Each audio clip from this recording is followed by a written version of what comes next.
ವೀಕ್ಷಕರೇ, ಸದ್ಯ ಧರ್ಮಸ್ಥಳ ಪ್ರಕರಣ ಸಾಕಷ್ಟು ಚರ್ಚೆಗೀಡಾಗ್ತಾ ಇದೆ. ಒಂದು ಕಡೆ SIT ತನಿಖೆ ಆರಂಭವಾಗಿದೆ. ಬುರುಡೆಯನ್ನ ತಂದಿದ್ದಂಥ ಚಿನ್ನಯ್ಯನ ವಶಕ್ಕೆ ಪಡೆದುಕೊಂಡಿದ್ದಾರೆ. ವಿಚಾರಣೆ ನಡೀತಾ ಇದೆ. ತಿಮ್ಮರೋಡಿಯ ಮನೆಗೂ ಕೂಡ ಹೋಗ್ತಾ ಇದ್ದಾರೆ. ಇದೆಲ್ಲದರ ನಡುವೆ ಧರ್ಮಸ್ಥಳದಲ್ಲಿ ಧರ್ಮ ಯುದ್ಧ ಆರಂಭವಾಗಿದೆ ಅಂತ BJP JDS ನಾಯಕರು ಕೂಡ ಒಂದು ರೀತಿಯಾಗಿ ರಾಜಕೀಯವನ್ನು ಮಾಡ್ತಾ ಇದ್ದಾರೆ. ಸೊ ಈ ಎಲ್ಲದರ ಬಗ್ಗೆ ಕೂಡ ಮಾತನಾಡಲಿಕ್ಕೆ ಈಗ ನಮ್ಮ ಜೊತೆಲಿದ್ದಾರೆ ಲಾಯರ್ ಆಗಿರುವಂತಹ ಪ್ರದೀಪ್ ಕುಮಾರ್ ಅವರು. ಸರ್ ನಮಸ್ತೆ, ಕಾರ್ಯಕ್ರಮಕ್ಕೆ ಸ್ವಾಗತ. ಸರ್, ನೇರ ಪ್ರಶ್ನೆಗಳನ್ನ ಕೇಳ್ತಾ ಹೋಗ್ತೀನಿ. ಒಂದು, ಧರ್ಮಸ್ಥಳದ ಪ್ರಕರಣಕ್ಕೆ ಸಂಬಂಧಪಟ್ಟಂತೆ ಈಗ ಆಗ್ತಾ ಇರುವಂತಹ ಬೆಳವಣಿಗೆ ಬಗ್ಗೆ ಏನು ಹೇಳ್ತೀರಿ? ನನ್ನ ಪ್ರಕಾರ SIT ಒಂದು ತನಿಖೆ ರಿಪೋರ್ಟ್ ಬರೋವರೆಗೂ ಏನೂ ಹೇಳಲಿಕ್ಕಾಗಲ್ಲ.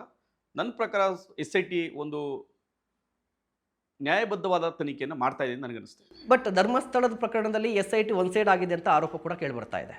ಇರಬಹುದು, ಒಂದಷ್ಟು ಒತ್ತಡಗಳು ನಡೀತಾ ಇರಬಹುದು ಅಂತ ನನಗನ್ನಿಸ್ತಾ ಇದೆ. ಯಾಕೆಂದರೆ ಸೂಕ್ಷ್ಮವಾಗಿ ರಾಜಕಾರಣವನ್ನು ನೋಡಿದ್ರೆ DK ಶಿವಕುಮಾರ್ ಅವರ ಸ್ಟೇಟ್ಮೆಂಟ್ ಇರ್ಬೋದು, BL ಸಂತೋಷ್ ಅವರ ಸ್ಟೇಟ್ಮೆಂಟ್ ಇರ್ಬೋದು, ಪರಮೇಶ್ವರ್ ಅವರ ಸ್ಟೇಟ್ಮೆಂಟ್ ಇರ್ಬೋದು, ಈ ಎಲ್ಲ ನಾಯಕರುಗಳ ಸ್ಟೇಟ್ಮೆಂಟ್ಗಳನ್ನ ಗಮನಿಸ್ತಾ ಬಂದರೆ SIT ಮೇಲೆ ಒಂದಷ್ಟು ಒತ್ತಡಗಳು ಇರಬಹುದು ಅಂತ ನನಗನ್ನಿಸುತ್ತೆ. ಬಟ್ BJP ನಾಯಕರು ಆರೋಪ ಮಾಡ್ತಾ ಇದ್ದಾರೆ ಕಂಪ್ಲೀಟ್ ಆಗಿ ಎಡಪಂಥೀಯರ ಒತ್ತಾಯದಿಂದಾಗಿ SIT ರಚನೆಯಾಗಿದೆ ಅಂತ ಹೇಳ್ತಾ ಇದ್ರು ಕೂಡ. ಈಗ ಇಡೀ ಇನ್ವೆಸ್ಟಿಗೇಷನ್ ಅನ್ನು ನೋಡ್ತಾ ಇದ್ರೆ ಎಲ್ಲೋ ಒಂದು ಕಡೆ ಕಂಪ್ಲೀಟ್ ಆಗಿ ಒನ್ ಸೈಡ್ ಹೋಗ್ತಾ ಇದೆ. ಯಾರು ಆರೋಪಿತ ಸ್ಥಾನದಲ್ಲಿದ್ದಾರೆ ಅವರನ್ನ ವಿಚಾರಣೆ ಮಾಡ್ತಾ ಇಲ್ಲ. ಕೇವಲ ಯಾರು ಆರೋಪವನ್ನು ಮಾಡಿದ್ರು ಅವ್ರನ್ನ ಮಾತ್ರ ವಿಚಾರಣೆ ಮಾಡ್ತಾ ಇದ್ದಾರೆ. ಅವ್ರ ಮೇಲೆ ಗೂಬೆ ಕೂರಿಸುವ ಕೆಲಸ ಆಗ್ತಾ ಇದೆ ಅಂತ ಕಾಣಿಸ್ತಾ ಇದೆ. ಹಾಗೆ ನೋಡಿದ್ರೆ BJP ಪಕ್ಷ ಏನು ಆರೋಪ ಮಾಡ್ತಾ ಇದೆ, ಎಡಪಂಥೀಯರು ಮತ್ತು ಕಾಂಗ್ರೆಸ್ನವರು, ಒಂದಷ್ಟು ಹೊರಗಡೆಯಿಂದ ಒಂದಷ್ಟು ಸಂಘ ಸಂಸ್ಥೆಗಳು ಮತ್ತು ಫಾರಿನಿಂದ ಫಂಡ್ ಬರ್ತಾ ಇದೆ, ಈ ಎಲ್ಲ ಆರೋಪಗಳನ್ನು ಮಾಡ್ತಾ ಇರ್ತಕ್ಕಂಥ BJP ಪಕ್ಷಕ್ಕೆ ಮಹೇಶ್ ತಿಮ್ಮರೋಡಿ ಅವರು ಕಳೆದ 25 ವರ್ಷಗಳಿಂದ ಬೆಳ್ತಂಗಡಿ ವಿಧಾನಸಭಾ ಕ್ಷೇತ್ರದ ಹಿಂದೂಪರ ಸಂಘಟನೆಯ ಅಧ್ಯಕ್ಷರ ಕೆಲಸ ಮಾಡಿದ್ದಾರೆ. ಅವರು BJP ಪಕ್ಷದು ಕೂಡ ಹೌದು. ಎರಡನೇದಾಗಿ ಗಿರೀಶ್ ಪಟ್ಟಣನವರು BJP ಸರ್ಕಾರವೇ ಅವ್ರನ್ನ 2 ಬಾರಿ ವಿವಿಧ ಬೋರ್ಡ್ಗಳಿಗೆ ಚೇರ್ಮನ್ ಆಗಿ ಮಾಡಿತ್ತು. ಓಕೆ, ಅವರು ಕೂಡ BJP ಪಕ್ಷದ ಸದಸ್ಯರೇ.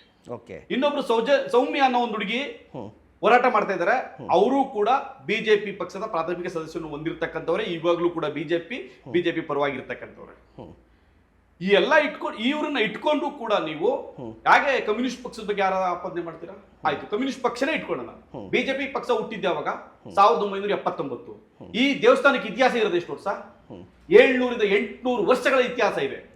ಅದಕ್ಕೂ ಮೊದಲೇ ಮಂಗಳೂರು ಭಾಗದಲ್ಲಿ, ದಕ್ಷಿಣ ಕನ್ನಡ ಭಾಗದಲ್ಲಿ ಕಮ್ಯುನಿಸ್ಟ್ ಪಾರ್ಟಿ ದೊಡ್ಡ ಸ್ಟ್ರಾಂಗ್ ಮಟ್ಟದಲ್ಲಿತ್ತು. BJP ಹುಟ್ಟಕ್ಕಿಂತ ಮೊದಲೇ ದೊಡ್ಡ ಮಟ್ಟದ ಕಮ್ಯುನಿಸ್ಟ್ ಪಾರ್ಟಿ ಅಲ್ಲಿ ಆಳ್ವಿಕೆಯನ್ನು ನಡೀತಾ ಇತ್ತು, ಮತ್ತೆ ದೊಡ್ಡ ಮಟ್ಟದ ಪಡೆಯನ್ನು ಕೂಡ ಹೊಂದಿತ್ತು. ಹೌದು.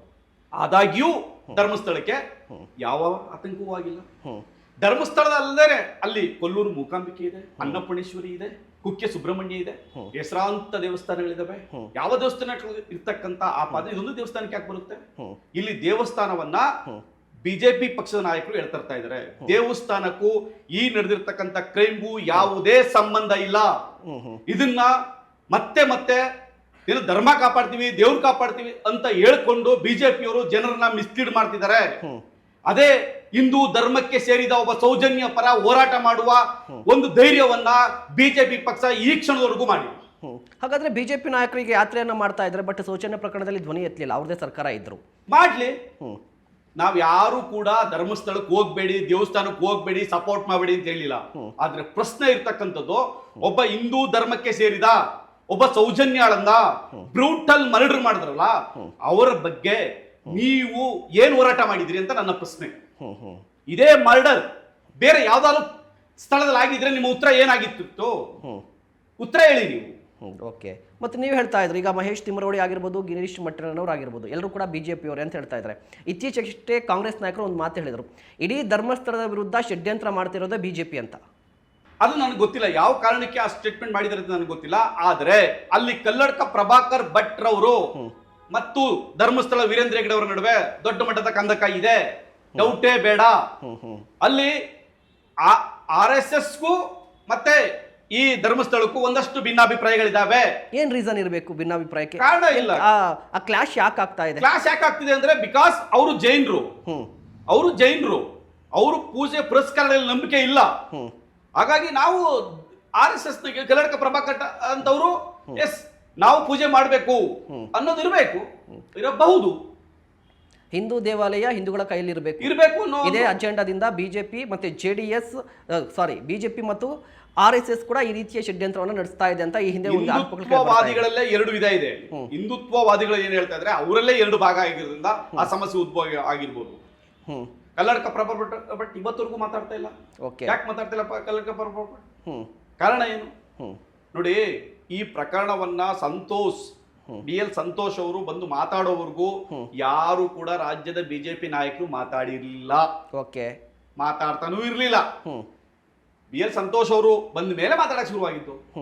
ಇವತ್ತು ಯಾವುದೇ ಒಂದು ಈ ತರದೊಂದು ದೊಡ್ಡ ಇಶ್ಯೂ ರೈಸ್ ಆಗಿದ್ರು ಸಹಿತ ಕಲ್ಲಡ್ಕ ಪ್ರಭಾಕರ್ ಭಟ್ ಈ ಕ್ಷಣದವರೆಗೆ ಮಾತಾಡ್ತಾ ಇಲ್ಲ. ಕಾರಣ ಏನು? ಅವರು ಅದರ ವಿರುದ್ಧ ಇದ್ದಾರೆ. ಧರ್ಮಸ್ಥಳದ ವಿರುದ್ಧ ಕಲ್ಲಡ್ಕ ಪ್ರಭಾಕರ್ ಇದ್ದಾರೆ. ಧರ್ಮಸ್ಥಳದ ವಿರುದ್ಧ ಅಲ್ಲ, ಅಲ್ಲಿ ನಡೀತಾ ಇರ್ತಕ್ಕಂಥ ಅನೈತಿಕ ಚಟುವಟಿಕೆಗಳ ವಿರುದ್ಧ, ಧರ್ಮಾಧಿಕಾರಿಗಳ ವಿರುದ್ಧ, ಅಲ್ಲಿ ಇರ್ತಕ್ಕಂಥ ಅವ್ಯವಸ್ಥೆಯ ವಿರುದ್ಧ ಅವ್ರ ವಿರುದ್ಧ ಇದ್ದಾರೆ ಅಂತ ನನಗೆ ಅನಿಸ್ತಾ ಇದೆ. ನಿಮ್ಗೆ ಅನಿಸ್ತಾ ಇದೆ? ಓಕೆ, ಆಯ್ತು. ಈಗ ಯಾರೇ ಆದ್ರೂ ಕೂಡ ಹಿಂದೂ ದೇವಾಲಯವನ್ನ ಸರಿಯಾದ ಸುಸೂತ್ರವಾಗಿ ನಡೆಸ್ತಾ ಇದ್ದಾರೆ. ಧರ್ಮ ಯಾವ್ದಾದ್ರು ಏನು ಅಂತ ಒಂದು ಪ್ರಶ್ನೆ ಬರುತ್ತೆ. ಏಕ ವ್ಯಕ್ತಿ ಕೆಳಗಡೆ ದೊಡ್ಡ ಮಟ್ಟದ, ಇವತ್ತು ನನಗೆ ಗೊತ್ತಿರೋ ಪ್ರಕಾರ 5,000 to 6,000 ಎಕರೆ ಜಾಗ ಇದೆ. ಲಕ್ಷಾಂತರ ಕೋಟಿ, ನನಗೆ ಪ್ರಕಾರ ಸಾವಿರಾರು ಕೋಟಿ ದುಡ್ಡು ಅವರ ಆ ಒಂದು ಏಕ ವ್ಯಕ್ತಿ ಕೆಳಗಡೆ ಇದೆ. ಅದು ಇರಬಾರ್ದು, ಒಳ್ಳೇದಲ್ಲ ಅದು. ಅದು ಸಮಾಜದ ದೃಷ್ಟಿಯಿಂದ, ದೇಶದ ದೃಷ್ಟಿಯಿಂದ ಹಣ ಒಂದ್ ಕಡೆ ಶೇಖರಣೆ ಆಗ್ಬಾರ್ದು. ಯಾವ ಕಾರಣಕ್ಕೂ ಅದು ಒಂದು ಸರ್ಕಾರದ ಕೆಳಗಡೆ ಅದು ಆಳ್ವಿಕೆ ಮಾಡಬೇಕು. ಸರ್ಕಾರದ ಕೆಳಗಡೆ ನಿರ್ದೇಶನದ ಕೆಳಗಡೆ ಕೆಲಸ ಮಾಡಬೇಕು. ಇವತ್ತು ಸರ್ಕಾರದ ಕೆಳಗಡೆ ತಿರುಪತಿ ಇದೆ, ಸರ್ಕಾರದ ಕೆಳಗಡೆ ಅಯೋಧ್ಯೆ ಇದೆ, ಸರ್ಕಾರದ ಕೆಳಗಡೆ ಅನೇಕ ನೀವು ವೈಷ್ಣವಿ ದೇವಸ್ಥಾನ ಇದೆ, ಹೀಗೆ ಅನೇಕ ಹೆಸರಾಂತ ದೇವಸ್ಥಾನ ಪಕ್ಕದಲ್ಲಿರ್ತಕ್ಕಂಥ ಕುಕ್ಕೆ ಸುಬ್ರಹ್ಮಣ್ಯ ಸರ್ಕಾರದ ಕೆಳಗಡೆ ಇದೆ. ಆಗಿರ್ಬೇಕಾದ್ರೆ ಸರ್ಕಾರದಿಂದ ಯಾಕೆ ಹೊರಗಡೆ ಇರಬೇಕು? ಸರ್ಕಾರ ಅಂದ್ರೆ ನಮ್ಮೆಲ್ಲರದು. ಹೌದು, ಇದು ಒಬ್ಬ ವ್ಯಕ್ತಿಯ ಸ್ವತ್ತು ಆಗಬಾರ್ದು ಅನ್ನೋದಷ್ಟೇ. ಬಟ್ ಅದು ಸರ್ಕಾರದ ಸ್ವತ್ತಲ್ಲ ಅಂತ ಈಗಾಗಲೇ ವೀರೇಂದ್ರ ಹೆಗಡೆ ಫ್ಯಾಮಿಲಿ ಕ್ಲೈಮ್ ಮಾಡ್ಕೊಂಡಿದೆ. ಅದು ಅದರಲ್ಲೂ ಕೂಡ ರಾಜಕೀಯ ಇದೆ ಅನ್ನೋದು ನಮ್ಮ ವಾದ. ಹೇಗೆ? ಅದರಲ್ಲೂ ಕೂಡ ರಾಜಕೀಯ ಒತ್ತಡ ತಂದೆ ಅವ್ರು ಮಾಡ್ಕೊಂಡಿರ್ತಕ್ಕಂಥದ್ದು. ಯಾವುದೇ ಕಾರಣಕ್ಕೂ ಇಷ್ಟು ದೊಡ್ಡ ಸಂಸ್ಥೆಯನ್ನ ನೀವು ಸರ್ಕಾರದಿಂದ ಹೊರಗಡೆ ಇರ್ತಕ್ಕಂಥದ್ದೇ ದೊಡ್ಡ ದೊಡ್ಡ ದುರಂತ. ಅದು ಈ ಸಂಸ್ಥೆ ಯಾವುದೇ ಕಾರಣಕ್ಕೂ ಸರ್ಕಾರದ ನಿರ್ದೇಶನಗಳ ಅಡಿಯಲ್ಲಿ ಕೆಲಸ ಮಾಡಬೇಕು. 5,000 to 6,000 ಜನ ಕೆಲಸ ಮಾಡ್ತಿದ್ದಾರೆ. ಇಲ್ಲಿ ಲಕ್ಷಾಂತರ ಮಂದಿ ಇವತ್ತು ಆ ದೇವಸ್ಥಾನಕ್ಕೆ ಭೇಟಿ ಕೊಡ್ತಾ ಇದ್ದಾರೆ ಅಂತಂದ್ರೆ ಅದನ್ನ ಸರ್ಕಾರದ ನಿರ್ದೇಶನಗಳು ಇರಬೇಕು. ಸರ್ಕಾರ ಒಂದು ಮೇಲುಸ್ತುವಾರಿ ಇರಬೇಕು ಅನ್ನೋದೇ ನಮ್ಮ ವಾದ. ಮತ್ತೊಂದು ಆರೋಪ ಇದೆ, ಒಂದು ವಾದ ಇದೆ. ಸರ್ಕಾರಿ ಅಂಡರಲ್ಲಿ ಬರುವಂಥ ಅಥವಾ ಸರ್ಕಾರದ ಅಂಡರಲ್ಲಿ ಬರುವಂಥ ದೇವಸ್ಥಾನಗಳಲ್ಲಿ ಕರೆಕ್ಟಾಗಿ ವ್ಯವಸ್ಥೆನೇ ಇರೋದಿಲ್ವಲ್ಲ, ಕರೆಕ್ಟಾಗಿ ವ್ಯವಸ್ಥೆ ಇರೋದಿಲ್ಲ. ಅಲ್ಲಿ ಕಸ ಎಲ್ಲೆಂದ್ರಲ್ಲಿ ಹಾಕಿರ್ತಾರೆ. ಬಟ್ ಸರ್ಕಾರದ ಹೊರತಾಗಿರುವಂಥ, ಈಗ ಫಾರ್ ಎಕ್ಸಾಂಪಲ್ ಧರ್ಮಸ್ಥಳದಲ್ಲಿ ತುಂಬ ಸುಸೂತ್ರವಾಗಿ ಎಲ್ಲವೂ ನಡೀತಾ ಇದೆ, ಸ್ವಚ್ಛತೆ ಕಾರ್ಯಕ್ರಮ ತುಂಬ ಚೆನ್ನಾಗಿದೆ ಅಂತ ಹೇಳ್ತಾ ಇದ್ದಾರಲ್ವಾ, ಆಡಳಿತ ಚೆನ್ನಾಗಿದೆ, ಎಲ್ಲವೂ ಕೂಡ ಸರಿಯಾಗಿದ್ದಂತಹ ಸಂದರ್ಭದಲ್ಲಿ ಯಾಕೆ ಸರ್ಕಾರಕ್ಕೆ ಬೇಕು ಈ ದೇವಸ್ಥಾನ? ಈಗ ನೋಡಿ, ತಿರುಪತಿಯಲ್ಲಿ ಆ ಥರ ಅವ್ಯವಸ್ಥೆ ಇದೆಯಾ? ಅಯೋಧ್ಯೆಯಲ್ಲಿ ಅವ್ಯವಸ್ಥೆ ಇದೆಯಾ? ವೈಷ್ಣವಿ ದೇವಿಯಲ್ಲಿ ಅವ್ಯವಸ್ಥೆ ಇದೆಯಾ? ಕಾಳಿ ದೇವಸ್ಥಾನ ವೆಸ್ಟ್ ಬೆಂಗಾಲಲ್ಲಿ ಅವ್ಯವಸ್ಥೆ ಇದೆಯಾ? ಯಾಕೆ ನೀವು ಈ ರೀತಿ ಸುಳ್ಳು ಆರೋಪಗಳನ್ನ ಮಾಡ್ತಾ ಇದ್ರಿ? ಖಂಡಿತ ಇಲ್ಲ. ಸರ್ಕಾರ ಕೊಡ್ತಕ್ಕಂಥ ವ್ಯವಸ್ಥೆಯನ್ನ ಬೇರೆ ಯಾರು ಕೊಡಕ್ ಸಾಧ್ಯ ಇಲ್ಲ. ಸರ್ಕಾರ ಮಾತ್ರ ಒಂದು ವ್ಯವಸ್ಥೆಯನ್ನ ಮಾಡ್ಲಿಕ್ಕೆ ಸಾಧ್ಯ. ಲಕ್ಷಾಂತರ ಜನಕ್ಕೆ, ಕೋಟ್ಯಾಂತರ ಜನಕ್ಕೆ ಬಂದ್ರೆ ಒಂದು ಸರ್ಕಾರ ವ್ಯವಸ್ಥೆ ಮಾಡಬಹುದು, ಒಬ್ಬ ವ್ಯಕ್ತಿ ಕೈಲಾಗಲ್ಲ. ಓಕೆ, ಆಯ್ತು. ಸರ್ಕಾರ ನೀವು ಹೇಳ್ತಾ ಇರುವಂಥದ್ದು, ಈ ಹಿಂದೆ ಬಿಜೆಪಿ ಅಧಿಕಾರದಲ್ಲಿತ್ತು, ಈಗ ಕಾಂಗ್ರೆಸ್ ಅಲ್ಲಿ ಅಧಿಕಾರದಲ್ಲಿದೆ. ಯಾಕೆ ಯಾವುದೇ ಸರ್ಕಾರ ಬಂದರೂ ಧರ್ಮಸ್ಥಳ ದೇವಸ್ಥಾನವನ್ನ ತನ್ನ ಅಡಿಗೆ ತೆಗೆದುಕೊಳ್ಳಕ್ಕೆ ಸಾಧ್ಯವಾಗ್ತಾ ಇಲ್ಲ? ಅದೇ ಇಡನ್ ಅಜೆಂಡಾ. ಹೇಗೆ? ಅದೇ ಇಡನ್ ಅಜೆಂಡಾ. ಅದ್ರ ಮೇಲೆ ಪ್ರಭಾವ ಇದೆ. ಆ ಪ್ರಭಾವಗಳಿಂದಲೇ ಇವೆಲ್ಲ ಆಗ್ತಾ ಇರತಕ್ಕಂಥದ್ದು. ಈಗ ನಾನು ಕೇಳ್ತಕ್ಕಂಥದ್ದು, ಧರ್ಮಾಧಿಕಾರಿಗಳು, ದೇವಮಾನವ ಎಲ್ಲ ಕರೆಕ್ಟು. ನೀವು ಸಾರ್ವಜನಿಕ ಕೆಲಸ ಮಾಡ್ತಾ ಇದ್ರಿ, ದೇವಸ್ಥಾನಕ್ಕೆ ಕೊಡುಗೆ ಇದೆ, ಲಕ್ಷಾಂತರ ಜನಕ್ಕೆ ಊಟ ಆಗ್ತಾ ಇದ್ರಿ, ಲಕ್ಷಾಂತರ ಜನಕ್ಕೆ ಎಜುಕೇಶನ್ ಕೊಡ್ತಾ ಇದ್ರಿ, ಇವೆಲ್ಲವೂ ಕೂಡ ಒಳ್ಳೆ ಕೆಲಸಗಳು, ಸಮಾಜ ದೃಷ್ಟಿಯಿಂದ ಒಳ್ಳೆ ಕೆಲಸ, ಕರೆಕ್ಟ್ ಅಲ್ವಾ? ನಿಮ್ಗೆ ಪಕ್ಷಾತೀತವಾಗಿ, ಧರ್ಮಾತೀತವಾಗಿ ಜನ ಬರ್ತಾರೆ, ಕರೆಕ್ಟ್. ಒಂದು ಪಕ್ಷದಿಂದ ಯಾಕೆ ಬಿಜೆಪಿ ಪಕ್ಷದಿಂದ ನೀವು ರಾಜ್ಯಸಭಾ ಸದಸ್ಯರಾದ್ರಿ? ಒಂದು ಪಕ್ಷಕ್ಕೆ ಯಾಕೆ ಸೀಮಿತ ಆದ್ರಿ? ಒಂದು ಪಕ್ಷಕ್ಕೆ ಯಾಕೆ ಸೀಮಿತ ಆದ್ರಿ ನೀವು? ನೀವು ಒಂದು ಪಕ್ಷಕ್ಕೆ ಸೀಮಿತ ಆದ್ರೆ ಏನ್ ಸಂದೇಶವನ್ನು ಕೊಡ್ತೀರಿ? ಪಕ್ಷವನ್ನ ಮೀರಿದ್ದು, ಜಾತಿಯನ್ನ ಮೀರಿದ್ದು, ಧರ್ಮವನ್ನ ಮೀರಿದಂತ ದೇವಸ್ಥಾನವನ್ನ ಒಂದು ಪಕ್ಷಕ್ಕೆ ಯಾಕೆ ರಿಸರ್ವ್ ಮಾಡ್ತಾ ಇದ್ರಿ? ಹಾಗೆ ಧರ್ಮಸ್ಥಳದ ಹೆಸರನ್ನ ಇಟ್ಟು 23%, 24% ಬಡ್ಡಿ ವಸೂಲಿ ಯಾಕೆ ಮಾಡಿದ್ರಿ ಜನಗಳಿಂದ? ಯಾಕೆ ಅಂತ ಇತ್ತು? ದೇವಸ್ಥಾನ ಹೇಳಿತಾ? ದೇವ್ರು ಹೇಳಿದ್ಯಾ ನನ್ನ ಹೆಸರಲ್ಲಿ ಬಡ್ಡಿ ವ್ಯವಹಾರ ಮಾಡಿ ಅಂತ? ನೀವು ಧರ್ಮಸ್ಥಳ ಸಂಘದ ಬಗ್ಗೆ ಮಾತನಾಡ್ತಾ ಇದ್ದೀರಾ? ಎಸ್. ಅದರಿಂದ ಅನುಕೂಲ ಆಗಿದೆ ಅಂತ ಸಾಕಷ್ಟು ಮಂದಿ ಹೇಳ್ತಾರೆ. ಹಾಗಾದ್ರೆ ನೀವು ಆರೋಪ ಮಾಡ್ತಾ ಇದ್ರೆ 20% 30% ಬಡ್ಡಿ ತೆಗಿತಾ ಇದ್ದಾರೆ ಅಂತ ಹೇಳಿ, ಅದು ಪರ್ಸೆಂಟ್ ಬಡ್ಡಿ ತೆಗಿತಾ ಇದ್ದಾರೆ ಅಂತ ನೀವು ಹೇಳ್ತಾ ಇರುವಂತದ್ದು. ಹಾಗಾದ್ರೆ ನಿಮ್ಮ ಹತ್ರ ಸಾಕ್ಷಿ ಇದೆಯಾ ಅಂತ ಪ್ರಶ್ನೆ ಬರುತ್ತೆ. ನಾನು ಕೇಳ್ತಾ ಇದ್ದೀನಿ, ಧರ್ಮಾಧಿಕಾರಿಗಳ ಕೆಲಸ ಧರ್ಮದ ಕೆಲಸ ಮಾಡಿ, ಎಜುಕೇಶನ್ ಕೊಡ್ಸಿ, ಅನ್ನ ಹಾಕಿ, ಬಡ್ಡಿ ವಸೂಲಿ ಮಾಡೋ ಕೆಲಸ ನಿಮ್ದಲ್ಲ. ಅದಕ್ಕೆ ಕೆಲಸ ಆ ಕೆಲಸ ಮಾಡ್ತಕ್ಕಂಥದ್ದು ಸರ್ಕಾರ ಮಾಡ್ಬೇಕು, ಬ್ಯಾಂಕ್ಗಳು ಮಾಡ್ಬೇಕು. ಅದಕ್ಕೆ ಸಂಬಂಧಪಟ್ಟಂಗ ಇದಾವೆ ಬ್ಯಾಂಕ್ಗಳು, ಅದು ಕೆಲಸಗಳು ಮಾಡ್ತವೆ. ಅದು ನಿಮ್ ಕೆಲಸ ಅಲ್ಲ. ದೇವ್ರ ಹೆಸರನ್ನ ಯಾಕೆ ಇಟ್ಟಿದ್ದೀರಿ? ನಾನು ಕೇಳ್ತಾ ಇರೋದು, ದೇವ್ರ ಹೆಸರನ್ನ ಇಟ್ಟು ಯಾಕೆ ಈ ಕೆಲಸ, ಸಾಲ ಕೊಡೋದು, ಬಡ್ಡಿ ವಸೂಲಿ ಮಾಡೋದು ಏನಕ್ಕೆ ಬೇಕು? ನೀವು ಫ್ರೀಯಾಗಿ ಕೊಟ್ಟಿದ್ದೀರಾ? ಬಡ್ಡಿ ಕೊಟ್ಟಿದ್ದೀರಿ, ಯಾರಿಗೆ ಬಡ್ಡಿ ಕೊಟ್ರಿ? ದೇವ್ರ ಹೆಸರು ಯಾಕೆ ಬಡ್ಡಿ ಕೊಟ್ರಿ? ಅದ್ರ ಅವಶ್ಯಕತೆ ಏನಿದೆ ಹೇಳಿ? ವೀರೇಂದ್ರ ಹೆಗ್ಗಡೆ ಅವರು ಧರ್ಮಸ್ಥಳದ ಮಂಜುನಾಥನ ಹೆಸರನ್ನ ಮಿಸ್ಯೂಸ್ ಮಾಡ್ಕೋತಾ ಇದ್ದಾರೆ ಅಂತ ನೀವು ಹೇಳ್ತಾ ಇರೋದು. 100% ದೇವ್ರ ಹೆಸರನ್ನ ಯಾವುದೇ ಕಾರಣಕ್ಕೂ ನೀವು ಮಿಸ್ಯೂಸ್ ಮಾಡ್ಕೋಬಾರ್ದು ಅನ್ನೋದೇ ನನ್ನ ವಾದ. ದೇವರಿಗೆ ನೀವು ಅಪಚಾರ ತಂದಿರ್ತಕ್ಕಂಥದ್ದು. ದೇವ್ರ ಹೆಸರಲ್ಲಿ ಯಾಕೆ ನೀವು ಸಾಲ ಕೊಡೋದು, ಸಾಲ ತೆಗೆದುಕೊಳ್ಳತಕ್ಕಂಥ ಕೆಲಸ ಯಾಕೆ ಮಾಡ್ತಾ ಇದ್ದೀರಾ? ನಿಮ್ಮ ಹೆಸರಲ್ಲೇ ಇಟ್ಕೊಳ್ಳಿ. ಓಕೆ, ವೀರೇಂದ್ರ ಹೆಗ್ಗಡೆ ಅವರ ಸಾಲ ಕೇಂದ್ರ ಅಂತ ಮಾಡ್ಕೊಳ್ಳಿ. ಆಯ್ತು. ನೀವು ನಿಮ್ಮ ಮಾತನ್ನು ನಾನು ಕೇಳ್ತಾ ಇದ್ರೆ ಕ್ಲಿಯರ್ ಆಗಿ ಗೊತ್ತಾಗ್ತಾ ಇದೆ. ವೀರೇಂದ್ರ ಹೆಗ್ಗಡೆ ಮಂಜುನಾಥ ಸ್ವಾಮಿಯನ್ನ ಮೀರಿ ಬೆಳೆದಿದ್ದಾರೆ. ಖಂಡಿತ ನಾನು ದೇವರನ್ನ ಮೀರಿ ಬೆಳೆಯಕ್ಕೆ ಯಾರು ಸಾಧ್ಯ ಇಲ್ಲ. ದೇವ್ರ ಬಗ್ಗೆ ಎಲ್ರಿಗೂ ಅದರದೇ ಆದಂತ ಭಾವ ಭಕ್ತಿಗಳಿದಾವೆ ನಮ್ಮೆಲ್ರಿಗೂ. ಆದ್ರೆ ದೇವಸ್ಥಾನವನ್ನ ನೋಡ್ತಾ ಇರ್ತಕ್ಕಂಥ ಕಾರ್ಯನಿರ್ವಹಣೆಗೆ ಅಧಿಕಾರಿನೇ ಇವರು ಹೊರತು ಇವ್ರು ದೇವರಲ್ಲ. ಹಾಗಾದ್ರೆ ಬಿಜೆಪಿ ಕಾರ್ಯನಿರ್ವಹಣಾಧಿಕಾರಿನೇ ಹೊರತು ದೇವರಲ್ಲ.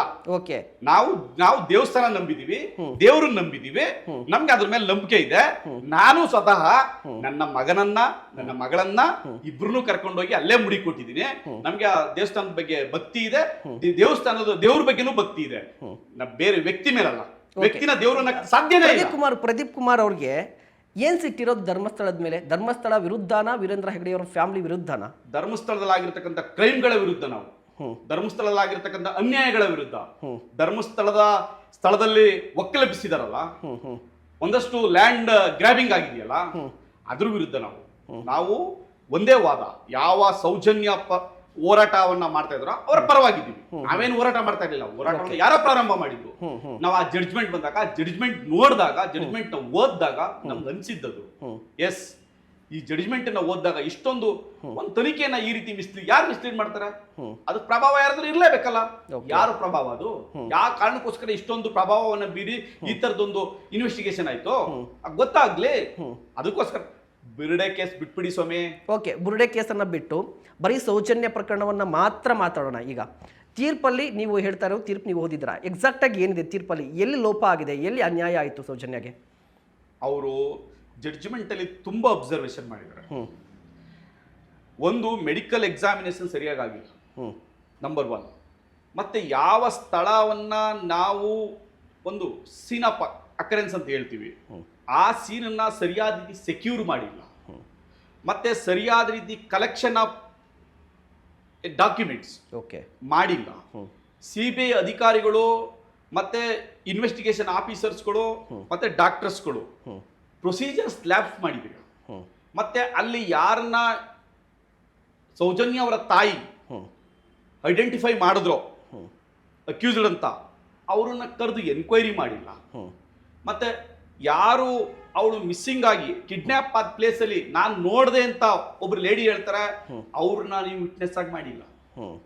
ಅಂದ್ರೆ ಬೇಕಾದಷ್ಟು ಅಬ್ಸರ್ವೇಷನ್ ಮಾಡಿ ಕೊನೆಗೆ ಕನ್ಕ್ಲೂಷನ್ ಕೊಟ್ಟಿರ್ತಕ್ಕಂಥದ್ದು, ಈ ಎಲ್ಲ ಅಧಿಕಾರಿಗಳ ಮೇಲೆ ಕಾನೂನು ಕ್ರಮ ಕೈಗೊಳ್ಳಿ, ಇವರೆಲ್ಲ ಪ್ರೊಸೀಜರ್ ಸ್ಲ್ಯಾಪ್ ಮಾಡಿದ್ದಾರೆ, ಇದ್ರ ಮೇಲೆ ದುರುದ್ದೇಶ ಇದೆ ಅನ್ನುವ ಅರ್ಥದಲ್ಲಿ ಜಡ್ಜ್ಮೆಂಟ್ ಮಾಡಿದ್ದಾರೆ.